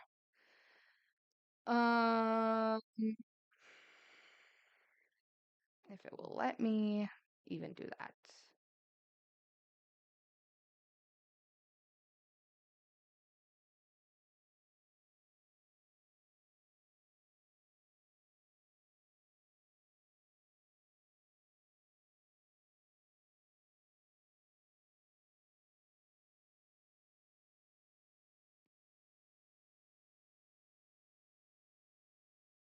Okay. Hi, guys. Let me get down here. All right, so back to what I was saying. So we're going to look at then the reactions of how they start reacting as soon as he starts asking that and people chime in. And they said, do you know, why were you so focused on that area? And then all of a sudden they're like, whoa, wait, and maybe because they had other people that needed to talk and stuff like that too, but let's take a look here. Let Major O'Connor speak next. Right. We'll take questions. To gain access to Mr. Cunningham. Do you have any further questions? Why are you focused on that area? We're going to let Major O'Connor speak next. Right. We'll take questions at the end. Good afternoon, everyone. My name is Major Michael O'Connor. And look at that. Look at his face. Like, he was like, oof. He started, like, smiling. Like, he looked over at, the medical examiner. Look at his demeanor. It's almost, he's looking over at, he looks like he's in charge, right? It almost looks like he's paying attention to everybody, making sure, look, he's looking over here. Now look at over here. Cortez is looking over back at him. This guy, he's like, oh, well, that was close. I messed up there. all of that stuff here. So just we're gonna re-watch that again here for a second. And just look how they respond when he asks, if anybody has any further questions, and then when somebody says, "Why did you focus on that area?" Yeah, because this looks like a face of I'm not super nervous right now. Why are you focused on that area? We're gonna let Major Connor speak next. Notice he's the one right here. This main guy, his name's Bryant. You see him point his finger. He's like, whoa. You can tell he's in charge. Okay. We'll take questions at the end. And then he said something to him. I don't know what he said, but he said something as he's walking over there. He's looking over here now. But now pay attention to Cortez here. Look at his face. Look at this guy's face right here. He looks scared. All right. He doesn't want to mess up. He looks scared. And that's right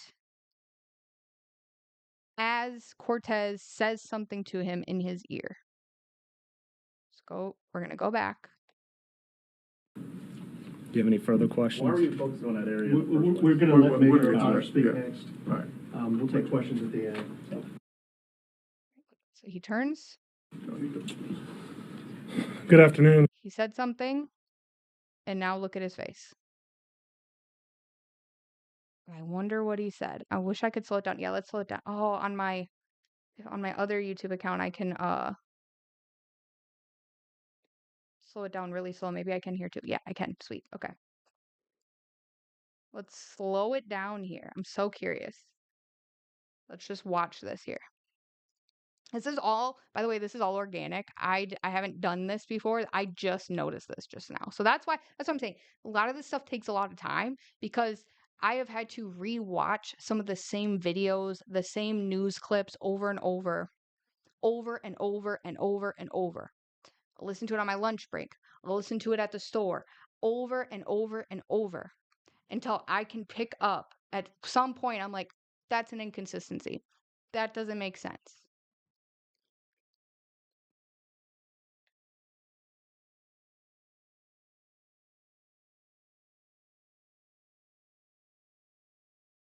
So right here you can see he's like, huh? What? He's saying something. Let's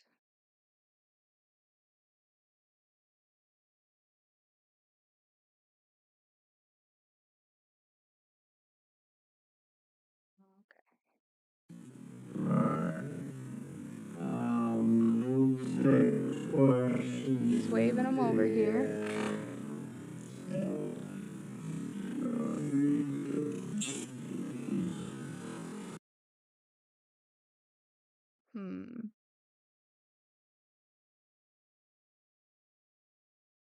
You can tell, like, from his facial expression. Like, I don't know what he was just told.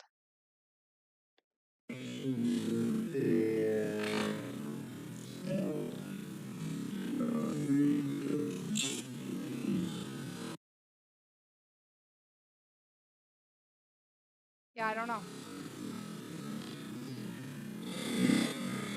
Good afternoon, everyone. My name's Major Michael O'Connor. Yep, look at that. That's like a face of like, oh, I just messed up. And now we're back to Cortez looking very serious, and then we have him over here who's like, "Yep, I've got this under control." And this guy's over here. I mean, you could just tell, just all over his face, just oh, yeah. So I don't know, guys. I'm gonna put it back on regular speed, but I noticed that, and it just seems a little off to me. O'Connor is spelled O''Connor. I'm the Major Crimes Commander for the Atlanta Police Department. That includes our... Look at that. Did you notice that? Sorry, I know I keep pausing this over and over and over, but there's just so much that I'm noticing here. So pay attention to boss man over here. He literally just did like a to somebody, like almost as if like he's like, "Yep, I caught what just happened. I got it under control." They probably told him like, "Hey, good job. Get that guy out of there. We don't want him answering questions." That's probably what that was. They didn't want that guy answering the reporter's questions. Okay? They're like, "Oh, no. We still have other people that need to talk. You need to go. So that we don't want you asking people questions right now." Like he literally said, "Hey, is there any further questions?" And people were like, "Yeah, I have a question." And they're like, "Oh, no. You go stand over here." And then he took direction. He was like, "Yep, got it." Like there's somebody else in charge. Okay. We will probably never know who that is. Okay. They're over here in the background. This guy's the guy who's like, "All right, I'm going to handle it up here. I'm going to make sure that everything that's supposed to happen up here happens under you're obviously the boss, but like I have to make sure this happens, right?" So pay attention. He does this kind of like head nod of like, "Yep, I got it." NNOR. I'm the Major Crimes Commander for the Atlanta Police Department. That includes our Homicide and Missing Persons Unit. I think as both the doctor and the fire department have indicated, we've located Dr. Timothy Cunningham. This is obviously a major step in the missing persons investigation now that he's been located, and it's likely going to draw mostly to a close the investigation. We do have some other issues. Paying attention to what this guy is saying here. He's like, we're ready to close it. Remember, this is the guy that was talking earlier. He's like, saying like, we want to put emphasis on things. We're shutting down the conspiracy theories, right? Now he's like, "Yep, well, we're ready to go." This is that we found like they're literally just now telling you. This is the press conference. We found him. This is what happened, and we're getting ready to close the case. Case closed. That's it. We're done. That's another red flag. That's another Fed flag. That's another thing that they do. It's in the playbook. We need to hurry up, get this done, case closed. That's it. We're done. Right?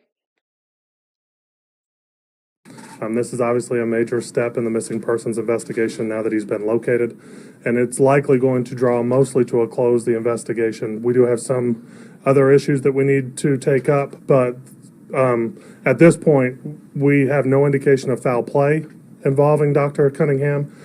We're waiting on an ME's report to be finalized. As she said, she's still going through the information to try and determine, exactly we believe it's drowning, but we want to make sure there's no other indicators or other problems. And we need to see if there's a tox screen that comes back that may tell us something. That's another thing too. We believe it's drowning. I'm sorry, but as an American citizen for one, but if that was my child, if that was one of my kids, or even just a friend of mine, rather, and they said, "I believe it's drowning," I'm sorry, it either was or it wasn't. It either was or it wasn't. He either drowned or he didn't. Okay? And I don't even have to be a medical examiner. I don't have to be the chief of the Atlanta Police Department to know that in order for it to have been drowning, you would have had to have found water inside of the lungs. That is what indicates that someone has drowned because they breathed in water, they drowned. Their lungs were filled with fluid. Okay? So the lungs either had the fluid in it or they didn't. So he either drowned or he didn't. So that again, another red flag for me where I'm like, there's this because I say things like, "Oh, I believe this," or "It's my opinion that." I say that because I say it when I don't have enough evidence to say something's a fact for sure. I can say it's my strong belief. I can say it's this. And I can be like, I think I heard Baron Coleman the other say, "I am 99.9999 to the infinity sure." He still couldn't say 100%, but he was like, it's almost 100%. Like you can go as far as that even. But if you're going to get up on a podium in front of the American people and it's your job to find out what happened to this person, and it's your job to get to the bottom of it and you need to find out what it is. I'm trying to figure out what it is. And that's why I have to say, oh, it's my belief or whatever, because I don't have the ability to go and do an autopsy on Mr. Timmy Turner. I don't have the ability to have access to the records that they did or his phone logs or whatever like they did. If I did, I probably would have been able to find out what happened to him in a matter of seconds. But they do have access to all of that. And I expect them. I don't want to hear, "Oh, I believe he drowned." I want to hear, "Did he drown or not?" I'm sorry, did he drown or not? So that's my issue here with that. So I don't like that. But I mean, we're waiting on some reports, but largely I want to emphasize that to this point, there's been no indicators of foul play. So Another one, foul play. I think we're at 3. I stopped counting, to be honest. I think we're at 3 times. that's kind of where we stand right now. I can take questions, but it's also ongoing. So things are fluid and things can change, and we could get some different information, Oh, look and at then that. we'll be. So now we can take questions. Now that this guy is up there, they can take questions, and he's like, keep in mind it's fluid, things can change. Which is contradicting in of itself, because you're gonna say, we know there's no foul play. I can't say for sure or not if he drowned. I can say for sure there's no foul play. How? You're saying that you're still investigating, things are still fluid, but you're definitively already saying that there's no foul play. You don't know that. You don't know that because it's still fluid. It's still under investigation. You don't know that. I don't know that. You don't know that. Nobody knows that. So why are you saying that? Why are you saying that? That's just, again, none of it makes sense. It's all contradicting. You're saying one thing and then you say another. It doesn't make sense. Be putting out, it'll change the circumstances, but as it stands right now, as a point of emphasis, there's been no foul play indicated. There's that word again. There's that beautiful word again. As a point of emphasis.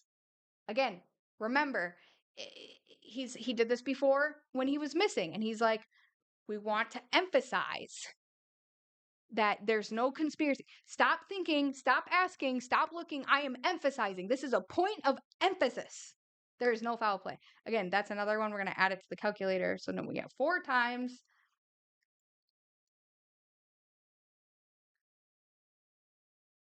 I'm going to rewind this for good measure. It'll change the circumstances, but as it stands right now, as a point of emphasis, there's been no foul play indicated to this point where we are right now. One of the things you're looking at is the relationship between his home. These questions, they're so low, I can't hear. Here. Since my phone completely cut off and I couldn't use it. Oh, because it died. Well, that explains a lot. Oh, it shows you how prepared I was for this. All right, I'm just going to try to hear this question because it's very important.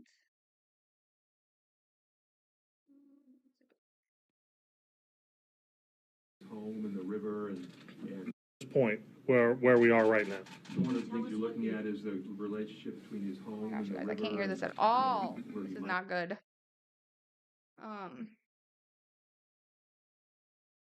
And that was probably intentional. That was probably intentional on their end to not really hear the questions that they're asking, but rather want people to pay more attention to what they're saying. So instead of the questions that are being asked, because I think people would find, actually, I know that people would find that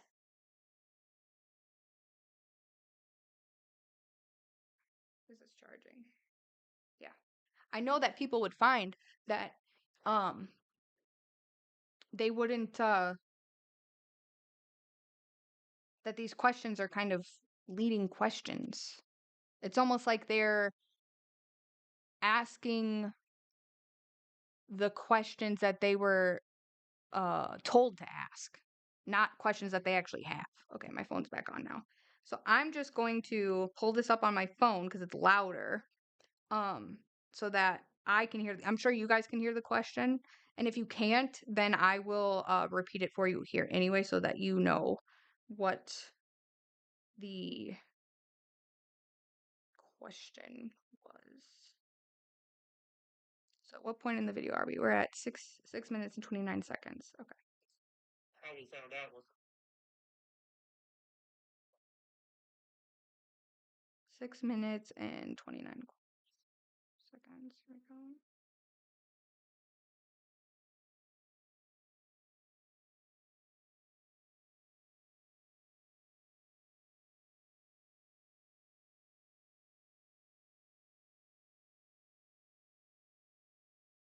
it'll change the circumstances, but as it stands right now, as a point of emphasis, there's been no foul play indicated to this point where we are right now.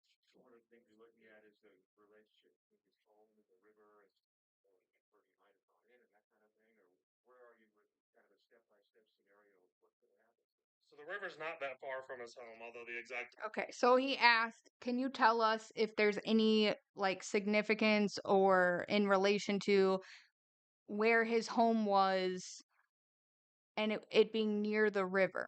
So he's asking, like, was his home did he live by this river? Now, this reporter, there was already a woman asking the question. She started to ask a question, and he cut her off with this question. Okay, so if you want to on your own time, I encourage it. Go listen to these questions with this video, and you can listen to it.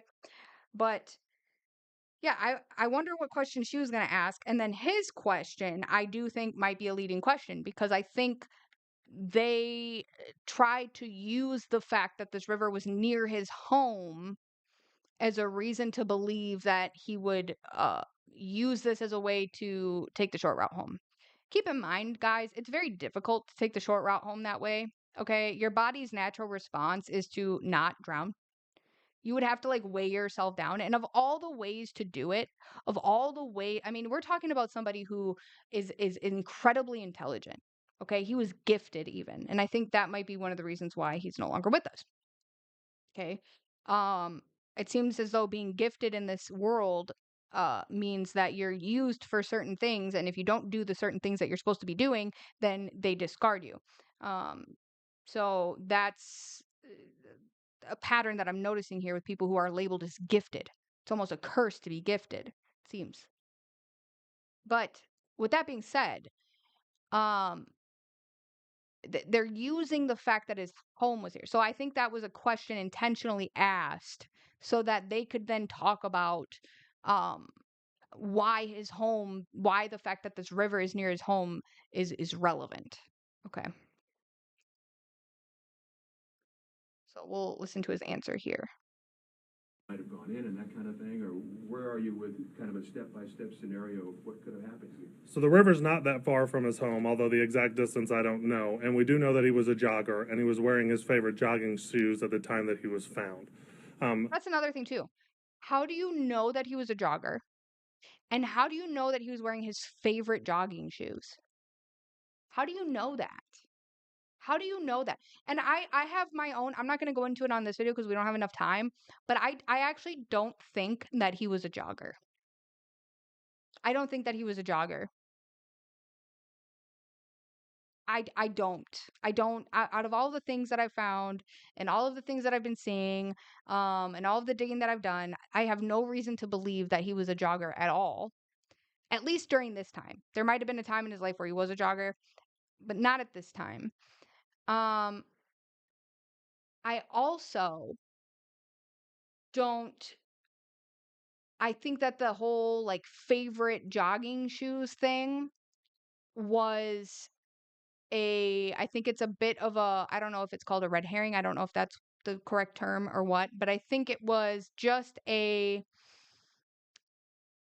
a way to show that to make you believe that this was something that he did so much that he even had a favorite pair of jogging shoes.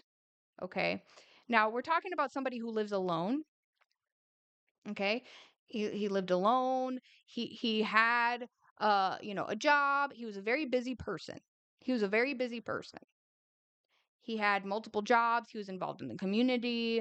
He was involved in a lot of things that I'm not going to talk about right now because it's relevant for later on. Again, very important that I keep some of this information to myself at this time. But let's just say this. He didn't really have a lot of time to go jogging. Okay? He did not have a lot of time at all to go jogging. Number one. Number two, even if he was, there would not be a single, I could tell you right now, I'm saying this as a former jogger. Okay? His schedule seemed a lot busier than mine. Granted, I also have children, so that cuts into my time, but I also work part-time. So he worked like overtime.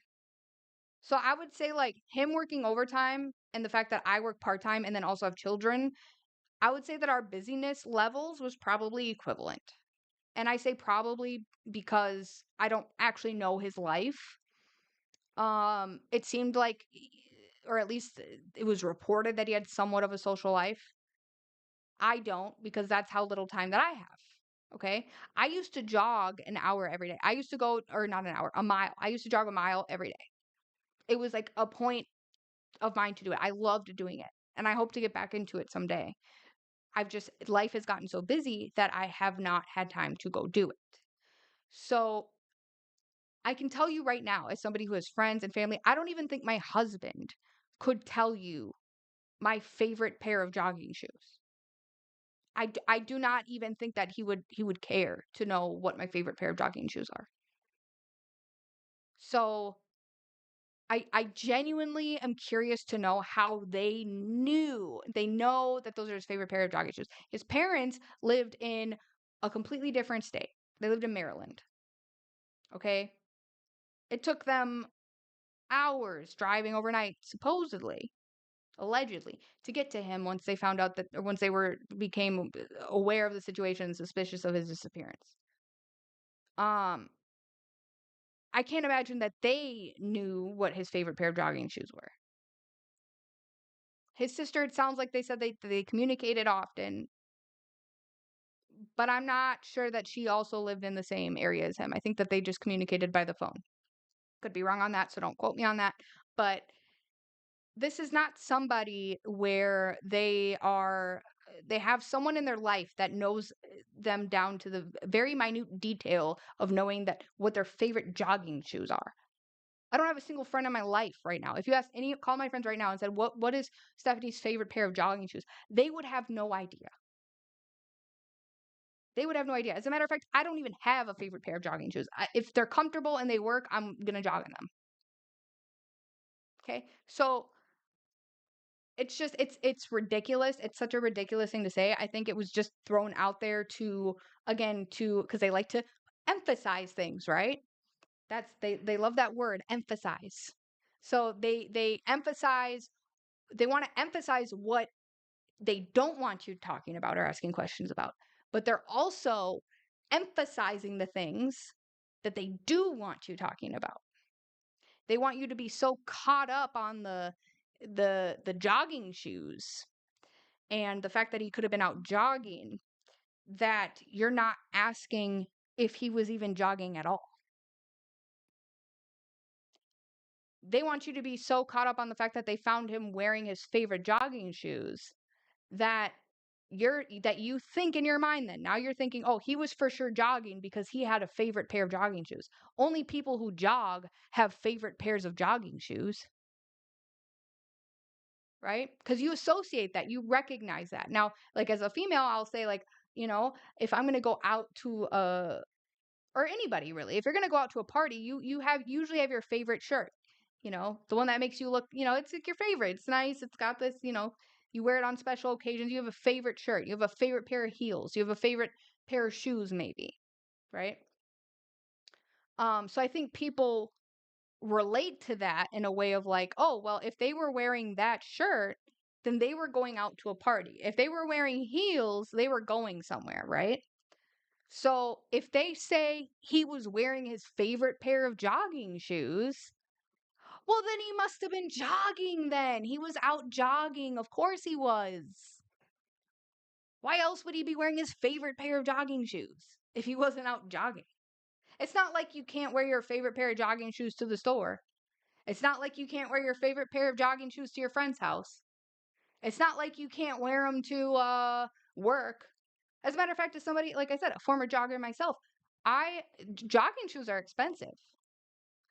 But they're also comfortable. I've worn on clouds. I love on clouds. I love I haven't had Hoka's yet, but I hear that they're good. And Nike's okay, but it's I've taken these shoes and I've worn them jogging. I've also worn them to work because they're comfortable. So just because somebody has on their favorite pair of shoes doesn't you can't definitively decide, oh, this is what they were doing because they had this on. Okay? They want to emphasize that, and I realize why. But I'm trying to get you guys to kind of think outside of the box for a second here. Just think about that for a second. Just because he was wearing his favorite jogging shoes, supposedly, we don't even know that those are his favorite shoes. I don't know how we know that those are his favorite shoes. He's not here to tell us if those are his favorite jogging shoes or not. We don't know that. It's crazy to me that they know that there's no foul play, but and they know or they know that those are his favorite jogging shoes. They know that minute detail. They know it. But they don't but they also are not questioning whether or not there was foul play or not. Like what? Like I don't or they also believe, oh, I believe he drowned. Like what? So you know those are his favorite shoes, but you don't know if he drowned and you don't know how, you don't know why. Like what is going on right now? Anyway, let's move on before I go off the rails here. I can't tell you that he was jogging, but those things together seem to indicate that that's a possibility. Boom. Right. Did I not just guys, I'm telling you, that was exactly what I'm saying. He literally cannot tell you. He said, I cannot tell you that he was jogging. He can't. He can't. Because that would require physical evidence. Like you would have to have a video of him jogging to know. Or somebody saying they saw him, even a witness saying like, oh, I saw him jogging. But you don't have that, do you? No, because he probably wasn't. He probably wasn't. And that's odd in and of itself. Why is there, in a day and age where there's video cameras everywhere? Granted, this was back in 2018, but still, even then, there was video cameras everywhere. There's street cameras. They found him near a bridge. You mean to tell me that there's no cameras over there at all? It's on the same street as the Atlanta Police Department. You guys don't have surveillance in the area? I don't believe that. There has to be, like, what if something happened? What if they were a target or something? I'm not advocating for that. I'm not saying that that's what they are. I'm saying, given the fact that they're literally a police department and that's their job, how do you not have surveillance in the vicinity, especially near a bridge near there? It's just crazy to me. And they probably did, and they probably got rid of it, or they probably said that it wasn't working. Who knows? Okay? But back to my point. He tells you, we cannot say that he was jogging. So that's a data point. You can write that down. We don't know if he was jogging. We don't know it. They don't know it. They are assuming that he was. He said based on the fact that he was wearing his favorite jogging shoes, and then I think he said that he was dressed in jogging clothes too. Let me see. Space 44 super agents. The next thing you can't live without. No setup. Just say hello. We kind of know where we last found him, somewhere on video. The CDC. We've interviewed. Conducting an investigation since the time. I can't tell you that he was jogging, but those things together seem to indicate that that's a possibility. What are your other Stances? But as it stands right now, as a point of emphasis, there's been no foul play indicated to this point where we are right now. So one of the things you're looking at is the relationship between his home and the river and and where he might have gone in and that kind of thing? Or where are you with kind of a step-by-step scenario of what could have happened here? So the river's not that far from his home, although the exact distance I don't know. And we do know that he was a jogger, and he was wearing his favorite jogging shoes at the time that he was found. Also, notice he's looking, we know that he was a jogger, and then he's like looking over this way. He's looking in the same direction that the the boss guy gave that like heads up to, right? How do you know that he's a jogger? Whatever, let's go. I can't tell you that he was jogging, but those things to get home, although the exact distance I don't know. And we do know that he was a jogger, and he was wearing his favorite jogging shoes at the time that he was found. I can't tell you that he was jogging, but those things together seem to indicate that that's a possibility. What things together? Oh, the fact that it was okay. So they didn't mention that he was wearing jogging clothes. They just said he was wearing his favorite jogging shoes. So again, like I said, there's no reason why you can't wear regular clothes and throw on jogging shoes. There's people, what even is jogging shoes? You can jog in what you could jog in military boots. People do it. You think that the military is strapping on some on clouds and you're like, oh, let's go train. I mean, maybe they do, but they also have to train in their boots because you know what? They're when they're out in Iran, for example, they need their boots on, not some comfortable jogging shoes. Okay, so like you can jog in whatever shoes. Like, yeah, is it more comfortable to whatever? Sure, but my point is that like you can wear regular clothes and have on your jogging shoes. So that doesn't mean that you're jogging. So again, they cannot say that he was jogging, but he's saying the two things together: the fact that the river was near his home and the fact that they found him with his favorite jogging shoes on. They are assuming that he was out jogging. And then so they said they know he was a jogger. How they know that, I don't know. And he was near the river was near his home.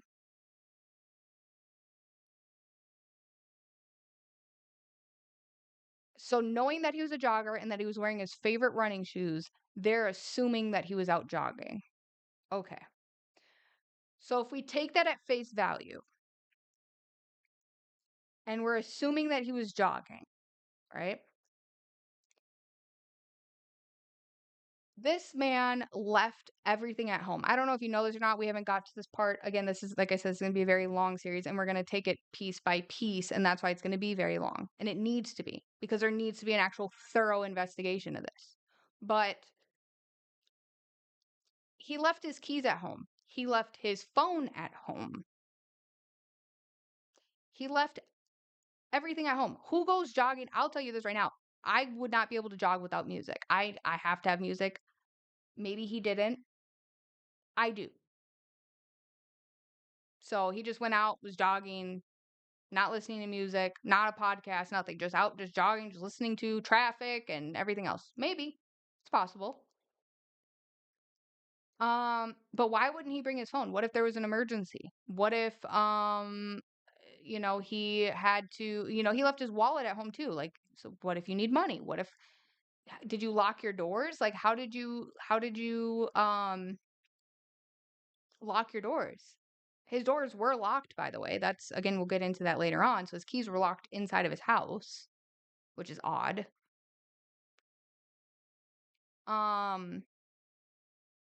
But yeah, I don't think that somebody leaves their house to go jog. And again, I'm not the chief of anything other than my own household. And even that, my husband's the chief of the household. I'm just here to run, help with the implement the ideas and things that he's decided to lead us to do. Okay? So really, truly, I'm really not the chief of anything. But you don't have to be to ask these kind of questions. And that's my thing is like if it sounds weird to me, how does it not sound weird to him? And my guess is that it did. He's not actually trying to figure out what happened. He's trying to get you to believe a narrative. That's what it is. Because if he was actually saying like, "Oh, well, I'm led to assume this," you wouldn't have. You wouldn't have. Nobody naturally with any sort of brain cells in their body at all would naturally come to the conclusion of, oh, well, he had his favorite running shoes on and, we found him near his house. So based off of those two things, I'm led to assume, oh, and he likes to jog. So based off of that, I'm assuming that, that's what was happening. He was probably out jogging. Like, that's it. That's all that just based off of that information alone, you've come to that conclusion. Really? And then it's a baseless, completely baseless and unsubstantiated conclusion because he can't even say it. He's like, I can't say he was for sure he was jogging. No, you can't. It would be ridiculous to say that.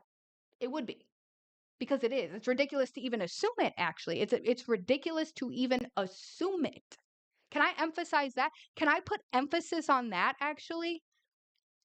I want to emphasize, it would be ridiculous to assume, based off of that information alone, that that's what happened. Okay? If we're going to put emphasis on things, I would like to add my own emphasis here at this point. Okay, moving forward. What are your other factors in determining? Oh gosh, I can't hear the questions again. Oh. Do know that he was a time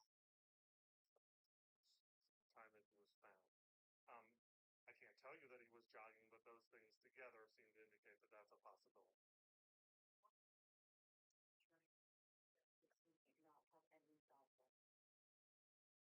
Well, we've been conducting an Okay, investigation. hold on a second. I'm going to play this for you guys so you can hear it as I'm listening to it.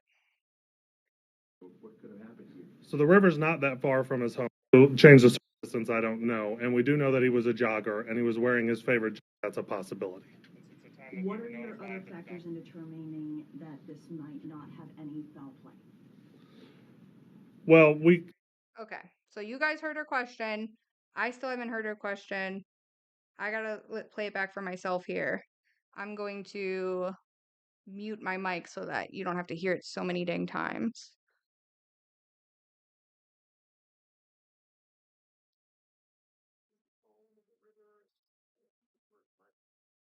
home, although the exact distance we've interviewed friends, we've interviewed family members, we've tracked his last movements. Also, too, guys, I just want to say, hold on.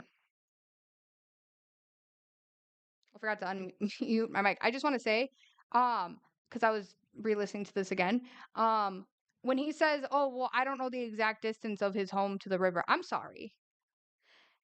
I am just a regular person out here, and I was looking up the distance from his home to the river. I was curious, like, oh, well, how far is his home from this river? That was one of the very first things that I looked into.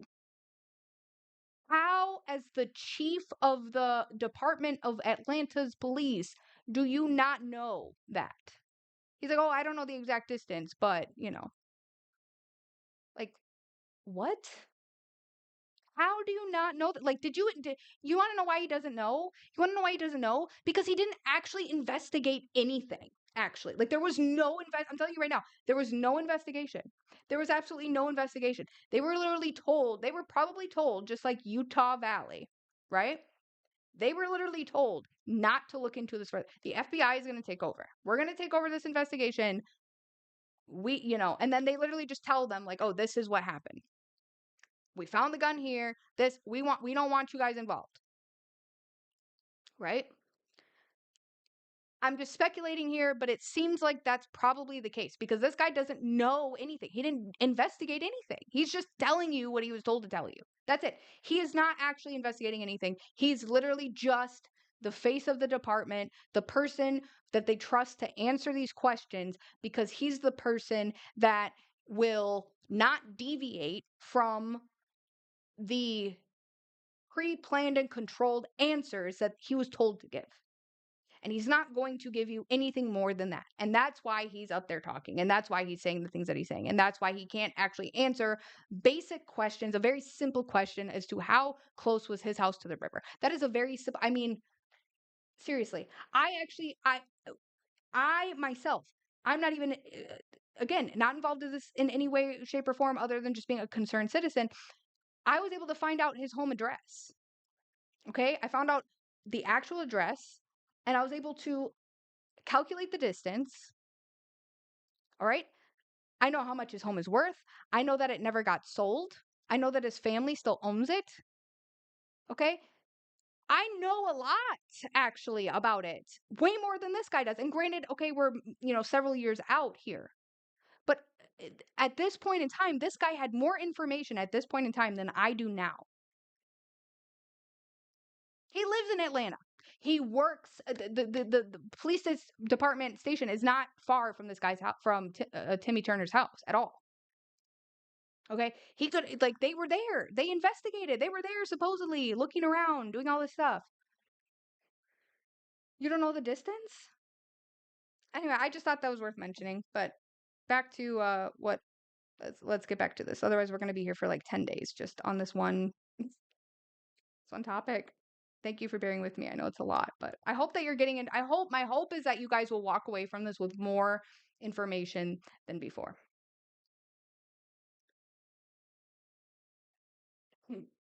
We've been All right, hold on. I got to still listen to this lady's question here. We kind of know where we last found him somewhere on videotape.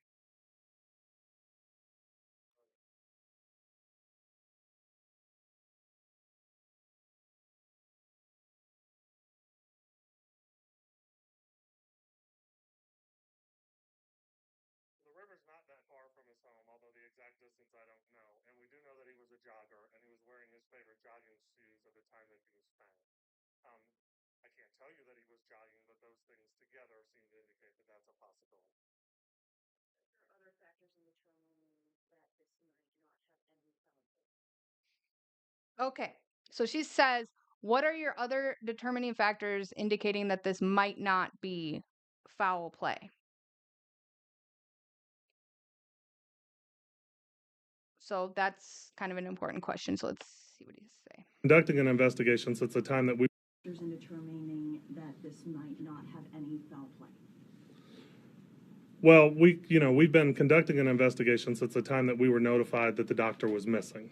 And during the course of that investigation, we've interviewed employees at the CDC, we've interviewed friends, we've interviewed family members, we've tracked his last movements. We kind of know where we last found him somewhere on videotape. So, I mean, we've talked to a lot of people, we've looked at a lot of different factors, and through all of that, we have nothing that indicates foul play to that point. Okay. I'm going to pause here. Now, this is the part where I might get some backlash. And I understand why. And again, I want to say I am doing this to look for information, and that means that nobody is above being questioned. By that I mean for the last few let me just make sure this is on. So I want to make sure you guys hear me when I say the whole grieving widow bit thing. That is again another playbook, a playbook fed slop narrative that is common. Okay, it's common, and it's not limited to just a spouse. Okay, it is extended to friends, family, and we've seen that. We've seen a lot of the so-called family that they call it. They're his friends maybe or whatever at the TPUSA and everything. But they were supposedly his friends, right? They were supposedly his family. Even the current president, they asked him, what do you think about what happened to your friend? And he's like, oh, look at this ballroom, trying to change the subject, right? I thought that was your friend, right? So with that being said, and knowing that, now I want to say, I'm not accusing anybody at this point in my investigation of anything. What I'm saying is that just because you are their mother, just because you are their father, just because you're their best friend, their sister, their brother, their teacher, their boss, you work at the CDC, you're their coworker, that does not mean that you are innocent. Okay? I'm also not saying that means that you're guilty. I'm just saying that doesn't mean that you don't get questioned, that your behavior isn't looked at, that if you've said any things that are contradictory to what is what I believe to be the truth, or another statement that was made, I think that it should be looked into. So I say that to say that just because he's basing the fact that they don't think there's foul play based upon the interviews they conducted with people from the CDC and his family and his friends. Okay. And then some video surveillance that they found, which I have a little bit of an issue with that as well, because their video surveillance images, when you compare them side by side from one angle to another, it doesn't even look like the same person. Like, I'm actually doubting that that's even Timmy Turner in the photo that they provided, to be honest with you. So we'll get into that in another episode, because I thought I was going to have time to get to that today, and I just don't. We're already 2 hours in, and we haven't even finished this press conference. So that'll have to be next week, where I show you guys this surveillance that they have and why it like literally doesn't even make sense. So I'm just going to say this to say, just because they talked to friends and family and got their friends and family's opinions, again, we've heard from Andrew Colvette, and we've heard from Mrs. Kirk, eh, saying like, "Oh, I forgive." And that's another thing too, just wanting to close the investigation down. Oh, we talked to the people at the CDC. They said he was stressed. That he must have went and took the short route home then. Okay. His parents said he was under a lot of pressure. I guess that means he did it. He was wearing his favorite jogging shoes. There we go. Case closed. We're not even going to look into it. We're not going to look into the evidence. We're not going to look at his. We're not going to look into anything. We're not even going to know the exact distance from his house to the river, because we don't need to. We already know. His mom said, his dad said, his boss said, right? So I don't accept that as a reason to rule out foul play.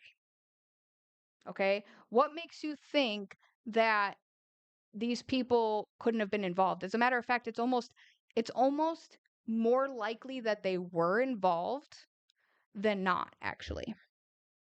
And I don't think that you guys thought that's where this investigation was going to go. I didn't think that's where it was going to go. Again, it's still it's under investigation.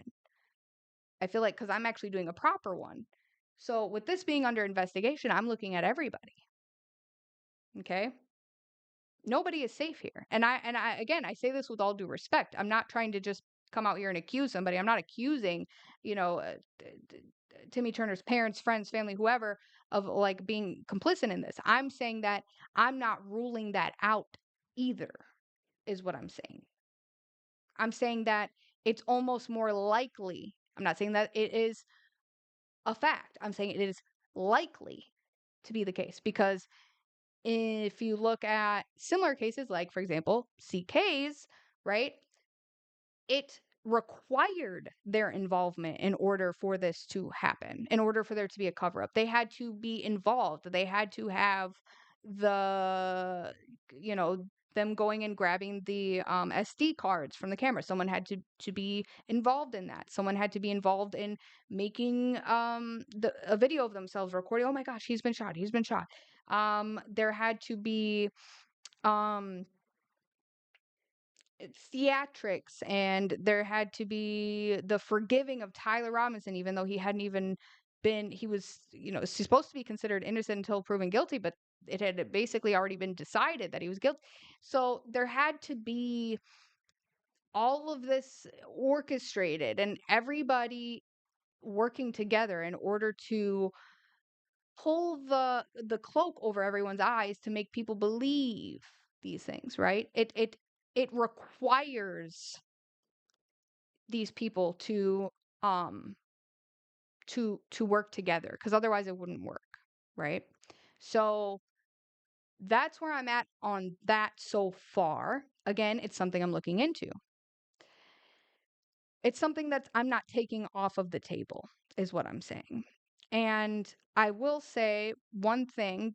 I was going to get into this in another episode, but I will say it now because I do find it suspicious that Timmy Turner's parents, when they finally did show up to his home,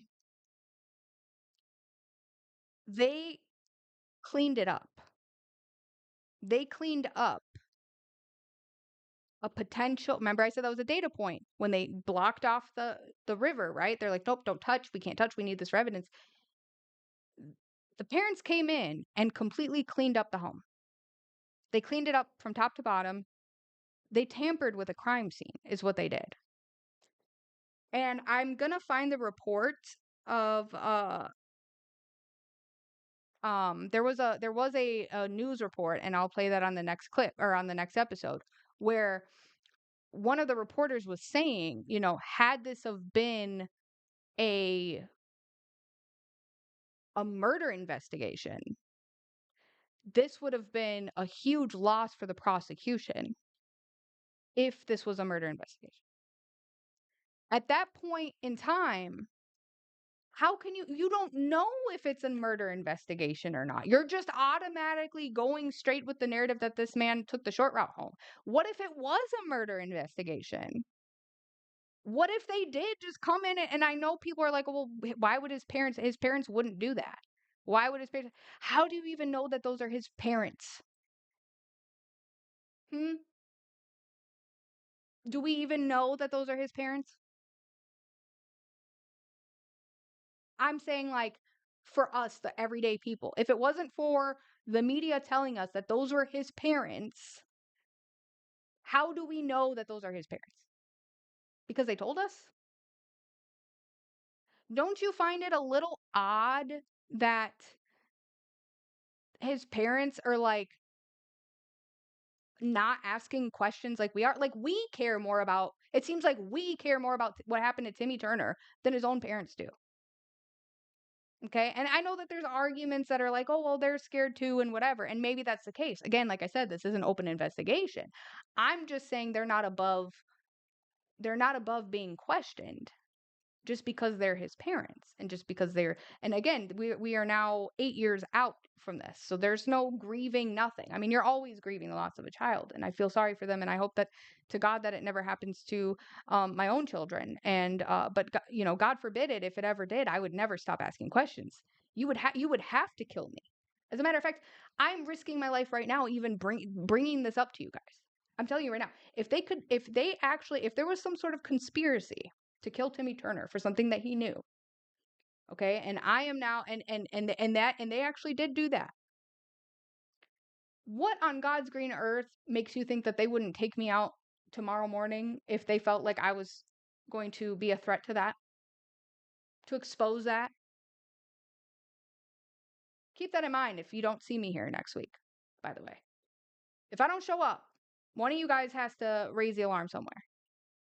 But with that being said, I'm just saying, it's the same thing with like the CK. That's what I'm saying. You're seeing kind of the same playbook where it's like, why do we care more about, like, we grieved more for CK than his own wife. We care more about finding what actually happened to him than his own wife.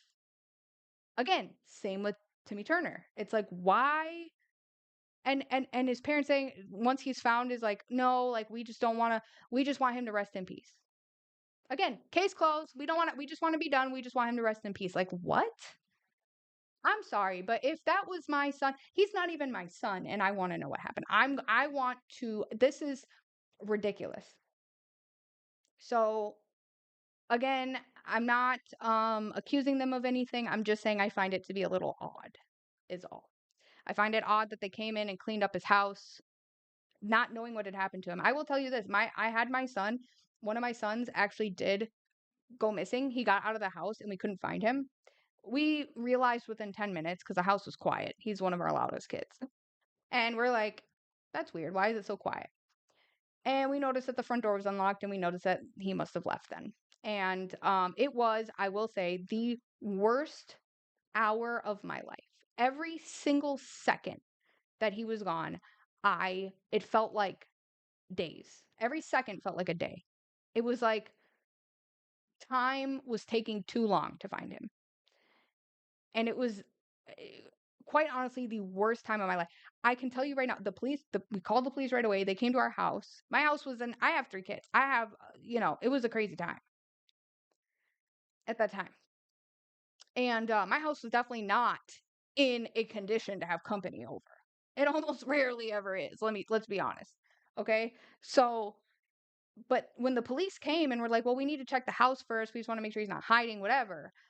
I immediately was like, look, you do whatever you need to do. I'm going to go out and look for my son. I know he's not in here. I already know he's not in here. You think I didn't check the house before you got here? I'm going to go look. You can stay here and look. My house was, again, not by any means acceptable to be having company over. Okay. But I didn't care. I was like, I want to make sure my son's okay. Okay. I want to make sure he doesn't get hit by a car. I want to make sure that he's not getting kidnapped. I don't care. Go in the house. I went out looking for him. I actually ended up being the one to find my son. I found him at a neighbor's house. The police didn't find him. I found him because they were more worried about looking inside my house that I had already checked. And I was like, I'm going to go look for him where he probably actually is. So with that in mind, I know as a mother who is missing a child, the last thing that I'm worried about is making sure that the people coming into my home are not that I'm not embarrassed by the state of my home. As a matter of fact, it's not even her home, it's her son's home.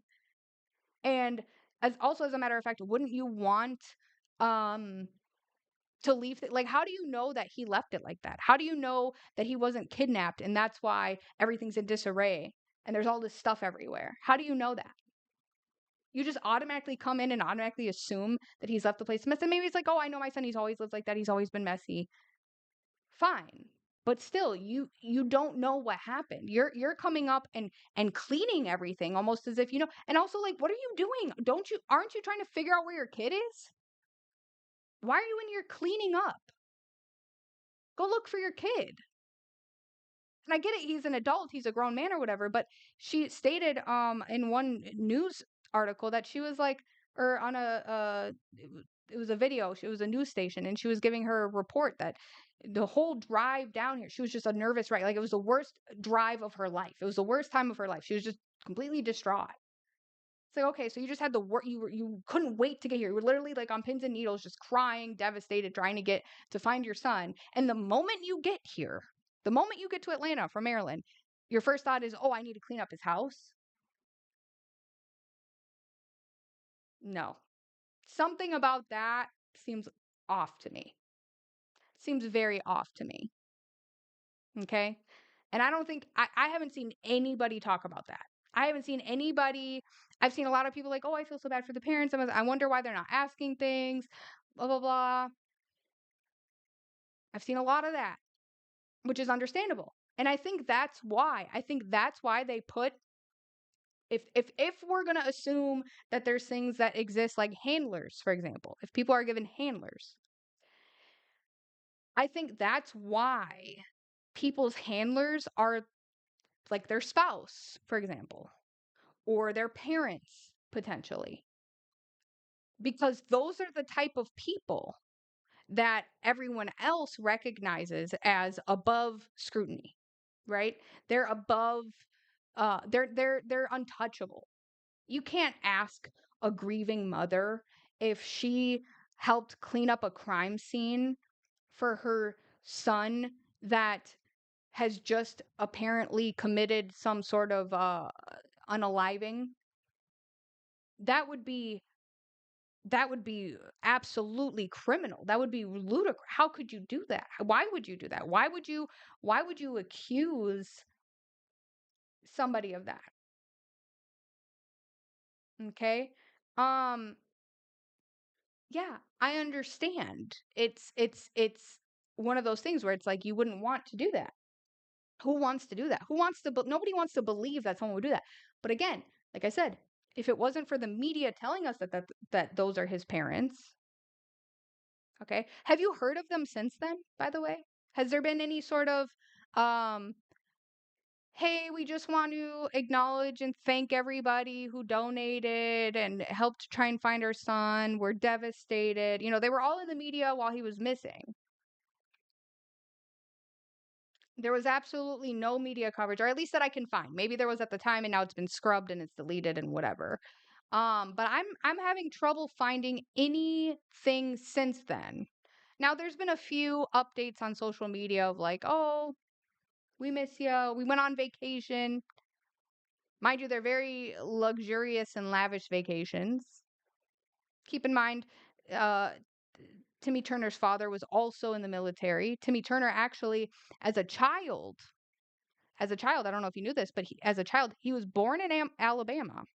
But then, because of his father's work in the military, he was actually they moved to the Philippines for a few years while he was a child. And he grew up in the Philippines and then came back to the United States with his parents. So we're talking about a history of people being in the military here, not just his father but himself. Okay. And even people around him, friends, colleagues. Then he goes to work for the CDC. Okay. I believe that Timmy Turner was very much involved in military situations, in government roles and situations. He was specifically sought after to be put into these roles. Okay. And somewhere along the line, they felt like he was either going to expose something or he was no longer useful. One way or another. That's one theory of many that I have. Again, this is an open investigation. I know we just went off on a huge tangent here, but that's my theory is that it's possible that he was sought after and adopted potentially, and without knowing it, maybe he realized it, maybe he started to pick up on it. Same with CK. Okay, I think some of these people that are um supposed to be put in certain situations end up finding out, and then once they find out and they find out that you found out, now you're gone. Okay. And I'm not just saying this uh without it's an educated reason for this. There's information that I haven't shared with you guys yet. There's evidence found in his home that suggests that. There is a lot of things. Like I say, and I have weeks and weeks of things that I've found here. But we have to start at the beginning to get to that point. Okay? So, back to this video. I just, with him saying that his reasoning for not looking into further evidence of foul play is because of statements given to him in interviews conducted from CDC, friends, and family. That is not enough reason to not suspect foul play. That tells me that you're taking what people are telling you and you're believing it without even doing an investigation, without looking into who these people are, without questioning anything. Okay? Which again, the fact that I have found more evidence or more reason to believe otherwise, or to at least question the official narrative, tells me that they actually do have that information. Because if I can find out that information and I can ask these questions, there's no reason why they shouldn't have been able to find this information, ask those questions, considering they had access to his cell phone, they had access to his work computer, they had access to all of his information, his friends and family, and all of it. Okay. So I'm not buying this. And are there jogging trails along the river that? Oh, here's another question that I can't hear.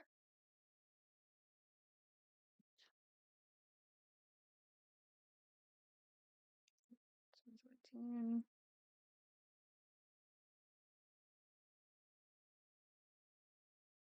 have nothing that indicates foul play to that point. And are there jogging trails along the river that he might have been jogging on? Is that one of the things you're looking at, or can you tell us about that? How he might have accessed it? I don't think barring some new information coming forward, and obviously we're checking, we'll check video, we'll check places. So I don't know if you heard what he said, but he said, here, we'll just play it here. And through all of that, I'm sure you heard it because I played it on the video. Is there jogging trails or whatever? It's like, I mean, I don't know. I don't even want to talk about the jogging thing anymore. I think we've touched base on that. But we I have do think it's a leading nothing that question. indicates foul play to that point. And are there jogging trails along the river that he might have been jogging on? Is that one of the things you're looking at, or can you tell us about that? How he might have accessed the river? I don't think barring some new information coming forward, and obviously we're checking, we'll check video, we'll check places we think he might have got access to the river. But barring new information coming forward, we may never be able to tell you how he got into the river. So we're not sure where he got into the river at or at this point. So we just don't have those answers at this time. So, again, if he can't tell you how he got into the river, then he also cannot tell you that he intentionally went into that he put himself in the river. If he cannot tell you how he went into the river, how can he tell you that he knows that he drowned himself there? How do you know? You don't know. You don't even know how he got in there. You don't know if somebody pushed him in. You don't know if he was going across a bridge. He was jogging across a bridge and someone he got into an argument with somebody and they shoved him over. You don't know. So I think the very fact, now if they had come out and said like, oh, he died from drowning in the river and we don't know how and we might not ever know how, that would have been like, oh, okay, well, I guess we'll never know. But the fact that they just straight up was like, oh, well, we know it was a suicide. Like, we know it was definitely a suicide based off of evidence from his phone, family, friends, whatever. Like, that alone tells me, like, you want everybody to believe that it's a suicide. You can't, based off of all the information that I'm hearing them say in this interview, you cannot conclusively say that that's what this was from. Like, there is not enough evidence to say for sure that that's what this was. So that tells me that you just want me to think that so that you can move on then. Now, like I said, if they had just said like, "Oh, we'll never know," then that makes it a lot more difficult for us to be like, "Oh, well, yeah, I mean, like I said, somebody could have pushed him in, he could have fell in, things could have happened, we don't know." But they just come out and decide, "Oh, well, that's what it was." Because then it stops. Because then the investigation stops. Because otherwise they have to leave the investigation open. They want to close it. They want to say, "Oh, suicide case closed." Stop asking questions. Problem is that the story doesn't line up to conclusively say for sure it's a suicide case closed. I know that's what they want it to do. I know they tried to manufacture things to make it seem that way. But at the end of the day, like, that's just not what it is. This is not, in my opinion, a conclusive case closed case of suicide. You don't know how he got into the river. You might not ever know how he got into the river. That's their words, not mine. Okay? So how do you know that because to say that he committed suicide by drowning at that river specifically, that's another thing too, is like, if you don't know how he got into the river, how do you know that he, well, I mean, I guess that's where you would assume he would go into that river and drown, right? How do you know? You don't know. From an investigator standpoint, would he jog without his keys, without his wallet, without his ID, and that kind of investigator standpoint? We're not sure where he got into the river at or at this point. So we just don't have those answers at this time. But from an investigator standpoint, would he jog without his keys, without his wallet, without his ID, and that kind of thing? Well, I said initially that we found it extremely unusual that he was missing any forms of personal identification as keys. We found that to be an unusual circumstance in a missing persons case, just kind of period. As to And to that too, his parents called, I don't know if it was a relative or a friend of theirs, someone they knew who, I mean, this is their statement. So this is, in my opinion, it's allegedly, because this is now an open investigation, at least for me. That they called somebody who they knew had a key to get into his home. Meaning, that his doors were locked, number one. So the windows were open. But you mean to tell me that this person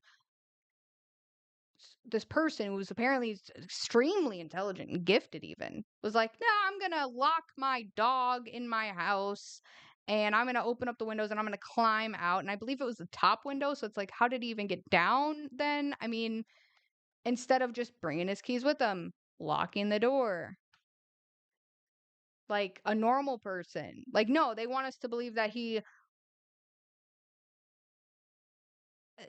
because we know the door's locked. It's not like he walked out, left the door unlocked, and then moved on. Like, no, the parents said that they had to. They called somebody to go check on him.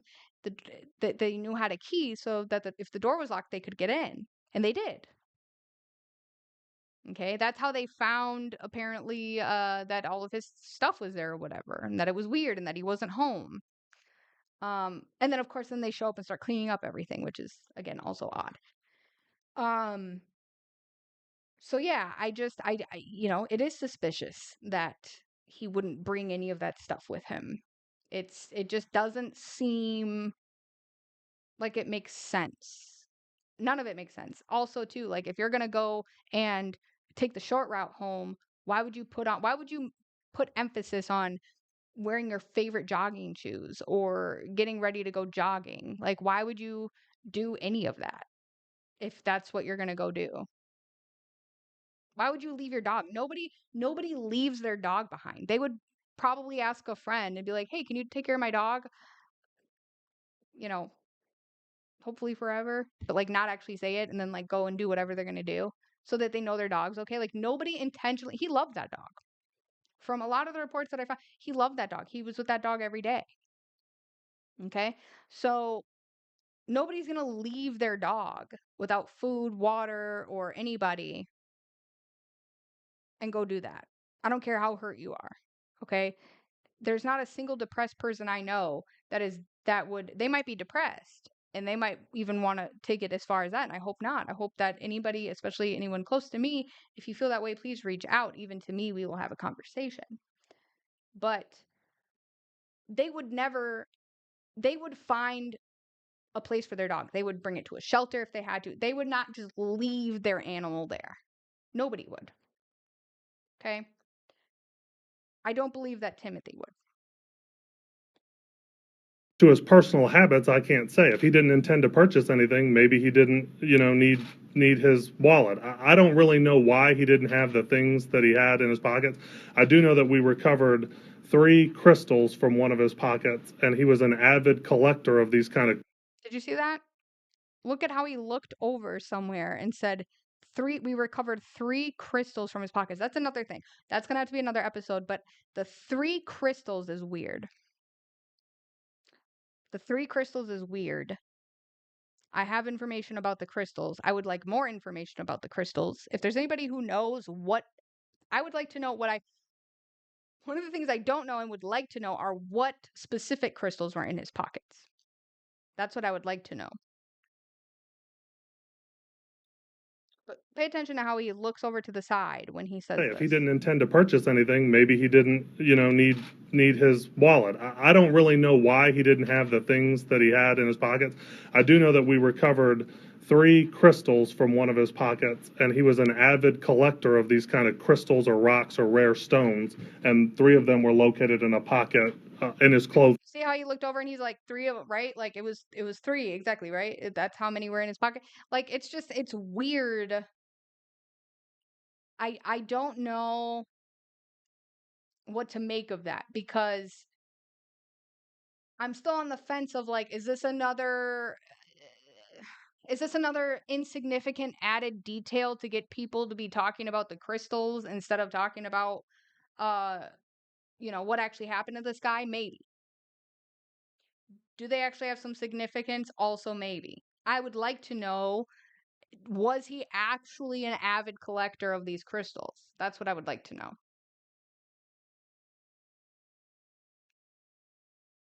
That would be a good question. And that's another thing too, is like, why would you leave your house with these crystals, but then you don't bring anything else? Like, you just brought those. And I there was some questions about the fact that, like, oh, maybe he went out looking for them and put them in his pockets. But there was text exchanges, or there was a phone call between him and his sister where he told her that he had bought those crystals. So he went and bought them. And again, that's going to be another episode. So I don't believe that that was the case. So we can put that aside for now. I don't believe that he was out looking for crystals near the river.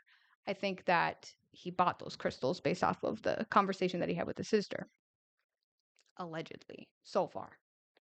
Clothing at the time that he was recovered. Can you talk a little bit about who found the body, how you knew it was there, how you did look there, and the location of the body in the river? Was it deep in the river?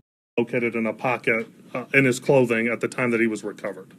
The fire department speak to exactly where he was in relation to the river, things that he had in his pockets. I from one of his pockets, and he was an avid collector of these kind of crystals or rocks or rare stones, and 3 of them were located in a pocket in his clothing at the time that he was recovered. Can you talk a little bit about who found the body, how you knew it was there, how you did look there, and the location of the body in the river? Was it deep in the river? Was it on the river bank? Was it in mud? So I'll let the fire department speak to exactly where he was in relation to the river.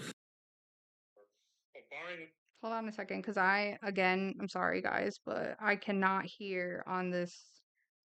Can I hear this guy's question? One of his pockets, and he was an avid crystals or rocks or rare stones, and 3 of them were located in a pocket in his clothing at the time that he was recovered. Can you talk a little bit about who found the body, how you knew it was there, how you did look there, and the location of the body in the river? Was it deep in the river? Was it on the river? Hold on 1 second. He was an avid collector of these kind of crystals or rocks or rare. 3 crystals from one of his pockets, and he was an avid collector of these kind of crystals or rocks or rare stones, and 3 of them were located in a pocket in his clothing at the time that he was recovered. Who found the body, how you knew it was there, how you did look there, and the location of the body in the river? Was it deep in the river? Was it on the river bank? Was it in mud?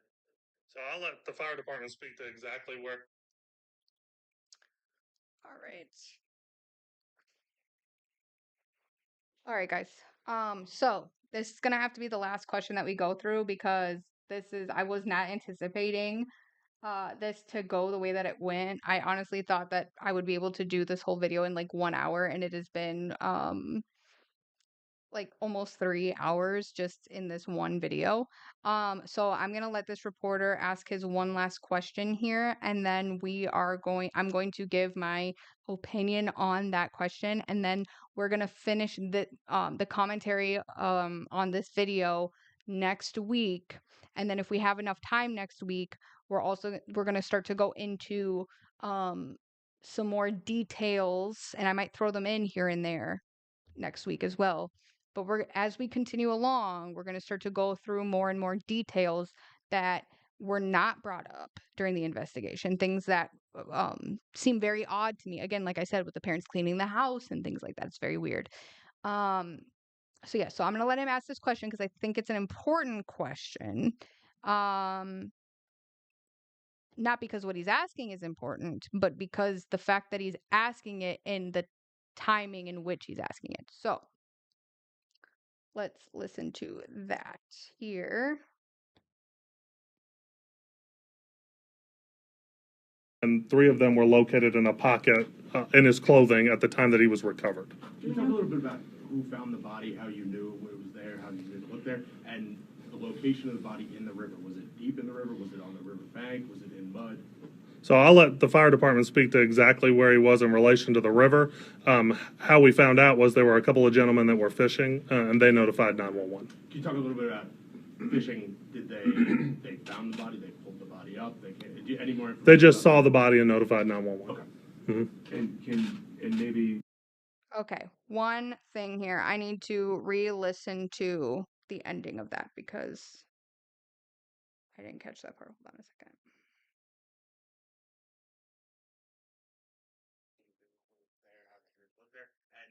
Location of the body in the river. Was it deep in the river? Was it on the river bank? Was it in mud? So I'll let the fire department speak to exactly where he was in relation to the river. How we found out was there were a couple of gentlemen that were fishing, and they notified 911. Talk a little bit about fishing. Did they found the body? They pulled the body up? Any more? They just saw the body and notified 911. Mm-hmm. They found the body. They pulled the body up? Any more? They just saw the body and notified 911. Okay, so he was asking, did they find the body? Did they pull the body up? How did that go on? And he said, "Oh, they just saw the body and then they notified 911."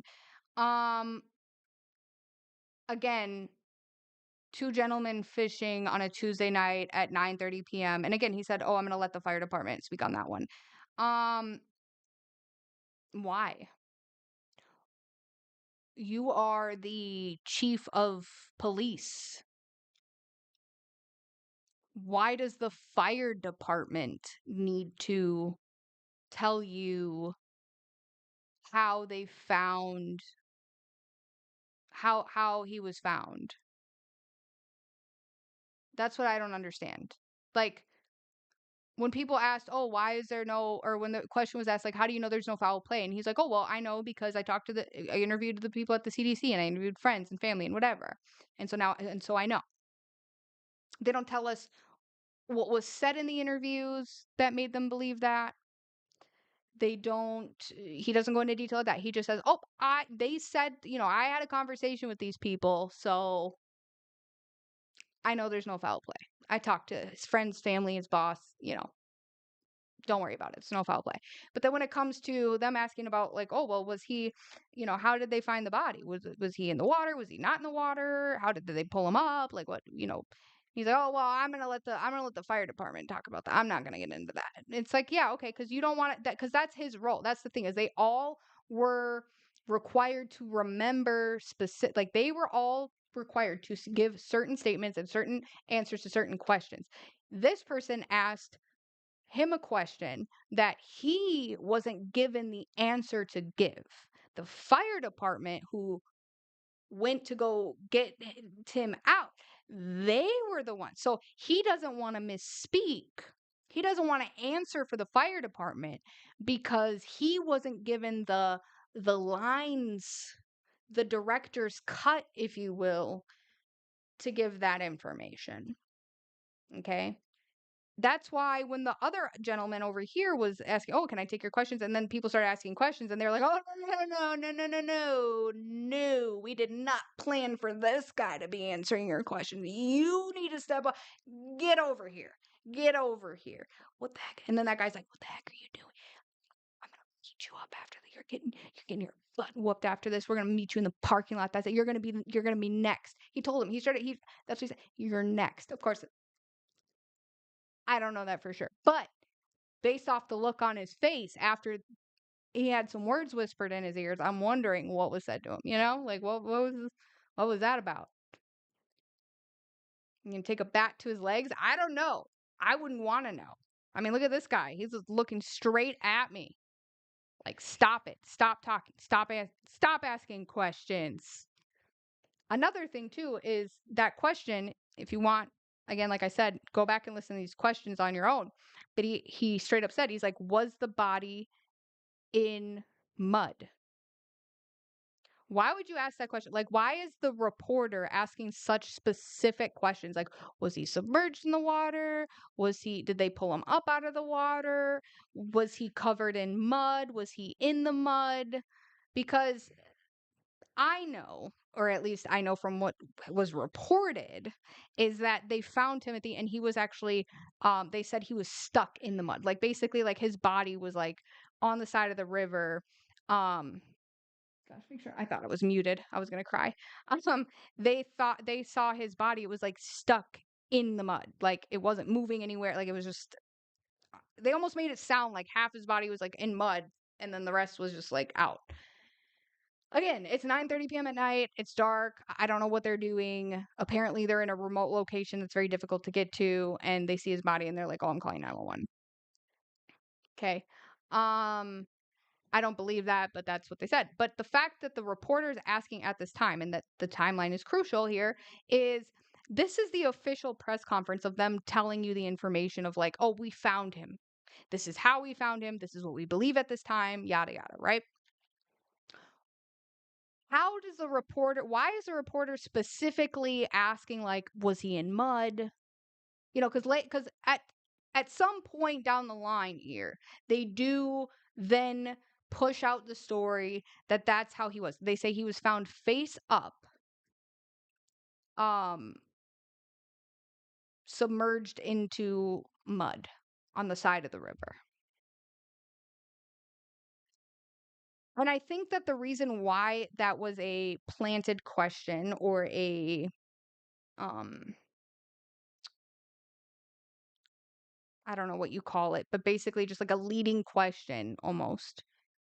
Um a purposeful intentional question is because they know that that's what that's going to be the story, right?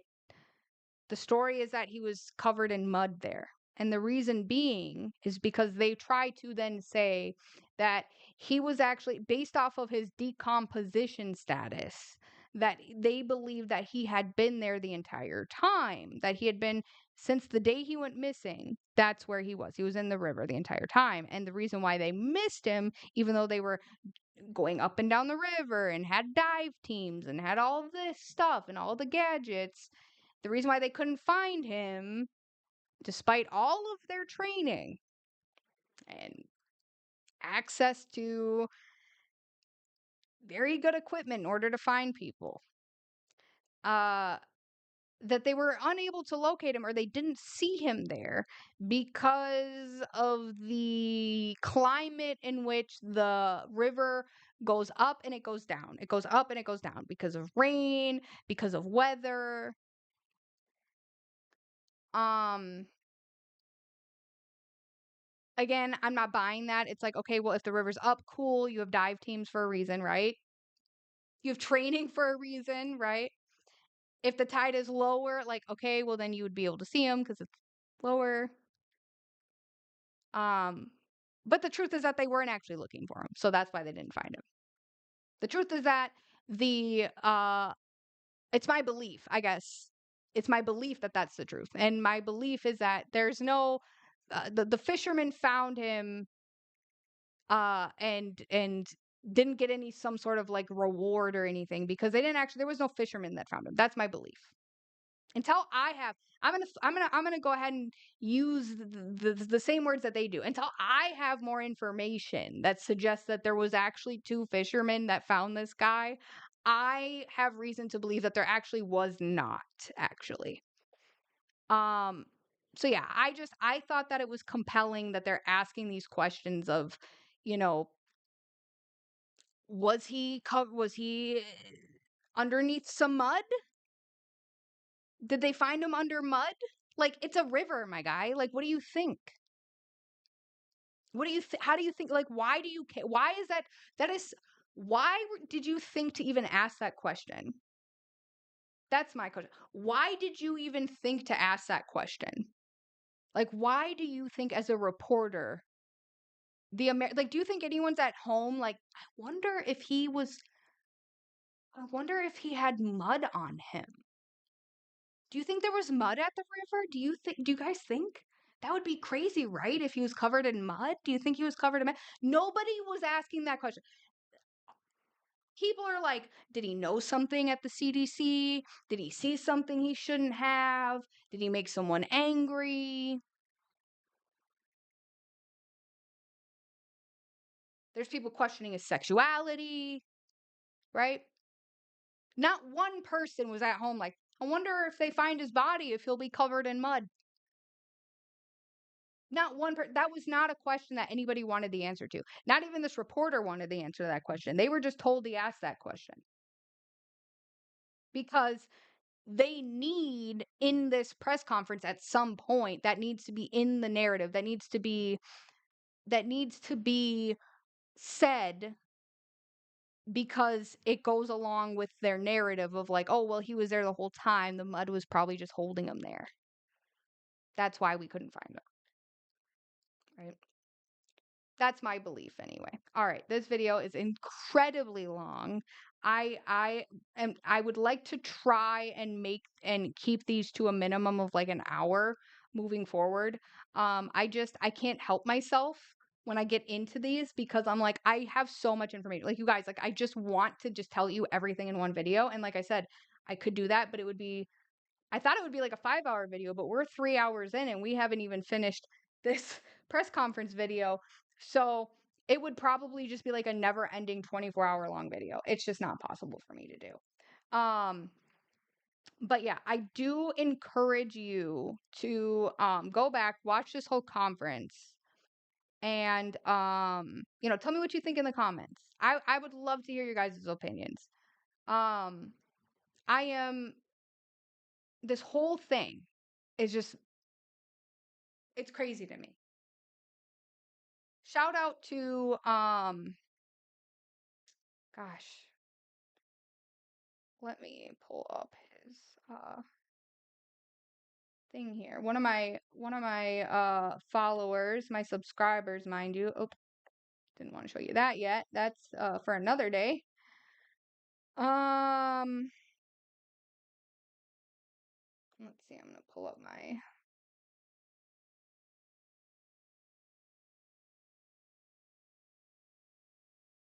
Okay, here we go. Sorry it took me so long to pull up. So shout out to one of my subscribers here. The tech librarian. So back a few months ago, when I was covering the Mr. E stuff, he was saying Anthony, yeah, it is the tech librarian. If you read it from here, it looks like the chill librarian. Probably both, tech and chill. But yeah, Anthony, thank you for bringing this to my attention, because he said, he's like, hey, you should look into this. He had a belief, that certain people, if something's going to happen, like for example, after Timothy Turner, ended up going away, it wasn't long after that we had the pandemic. Okay. I'm still trying, this is an open investigation, so we'll get to that point eventually. But he was saying, in relation to the like CK thing, certain people might need to not be around anymore in order for them to be able to do what they want to do, right? Now, with that being said, I didn't know who Timmy Turner was. I think I vaguely remember seeing the story and thinking, oh wow, that's weird. Again, 2018, I had a 1-year-old. I was in college. It was a busy, busy, busy time for me. I was also not awake yet. Not woke. Not woke. Not that kind of awake. But I wasn't awake. So I just thought, that's weird. And then moved on with my life because it was very busy. And I didn't think anything else of it. And then, like I said, subscriber brings it up, and I'm like, okay, I will get to that. I was super busy and like head first into the Mr. E files, which we should still be talking about, by the way. And I start looking into this once I finally, I'm like, all right, I've spent enough time on that. I'm gonna look into this. And my first thought was like, why don't we know about that? Why is there people walking around that don't even know who this guy is? Why did I not know about this guy? And why are we just accepting the Fed slop on it? Given everything we know now about everything that's happening right now, Why?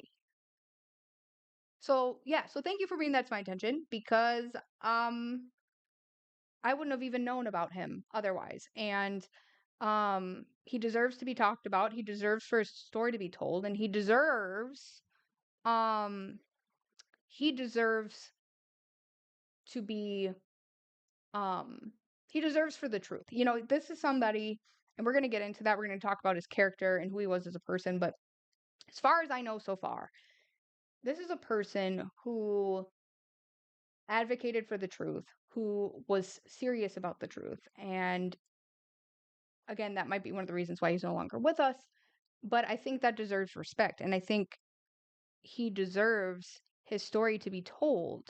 And I think he deserves it to be looked at accurately, because that's what he would have done. And that's what he did do. He wasn't just thinking about himself. He told the truth, even if it meant that it was going to get him killed. And it probably did. And I think that we owe it to him to not let this story die. And we owe it to him to figure out what it was that he was trying to say.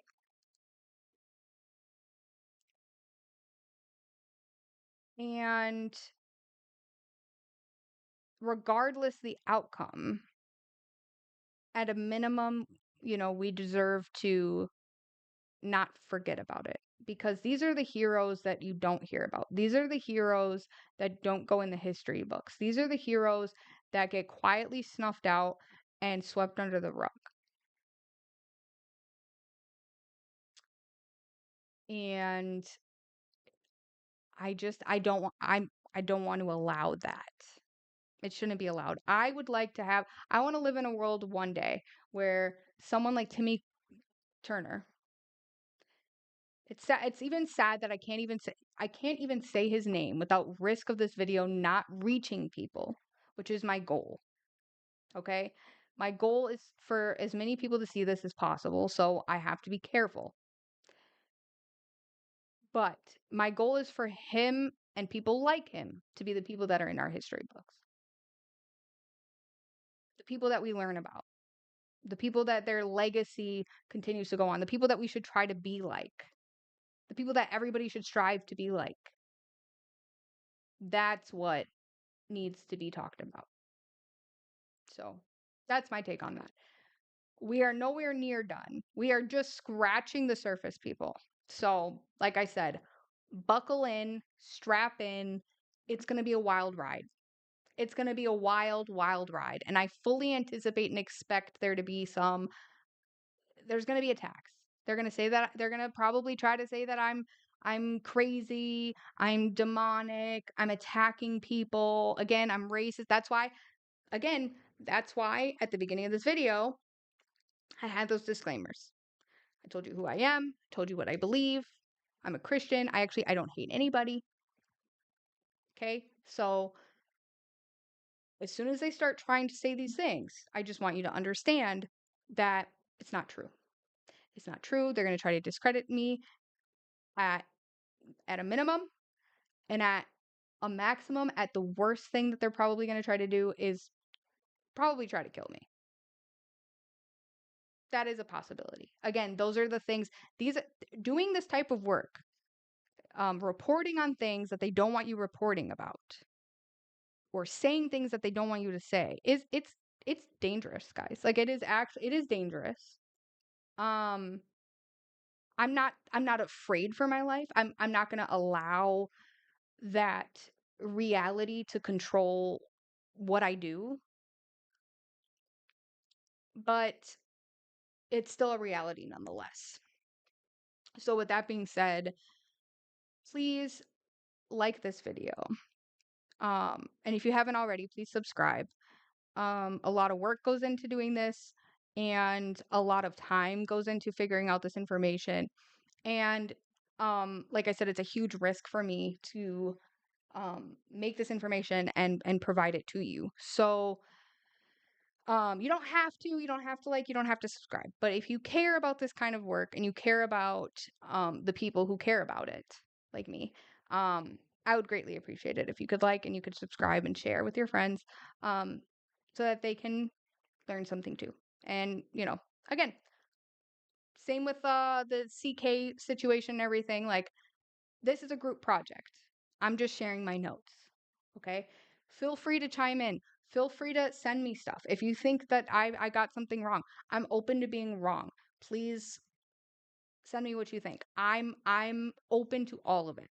This is a group project. I'm not a leader. I'm not I'm not saying what I'm saying is 100% law or fact. Some of it is very strongly opinionated. Some of it is speculation. But it's more information nonetheless, and then you get to decide what you want to do with that information. And I think that's the most important part, is the fact that you aren't really being allowed to have the information for you, like all of the information in order for you to make an informed opinion. I hope you enjoyed this video, and I will see you guys next week.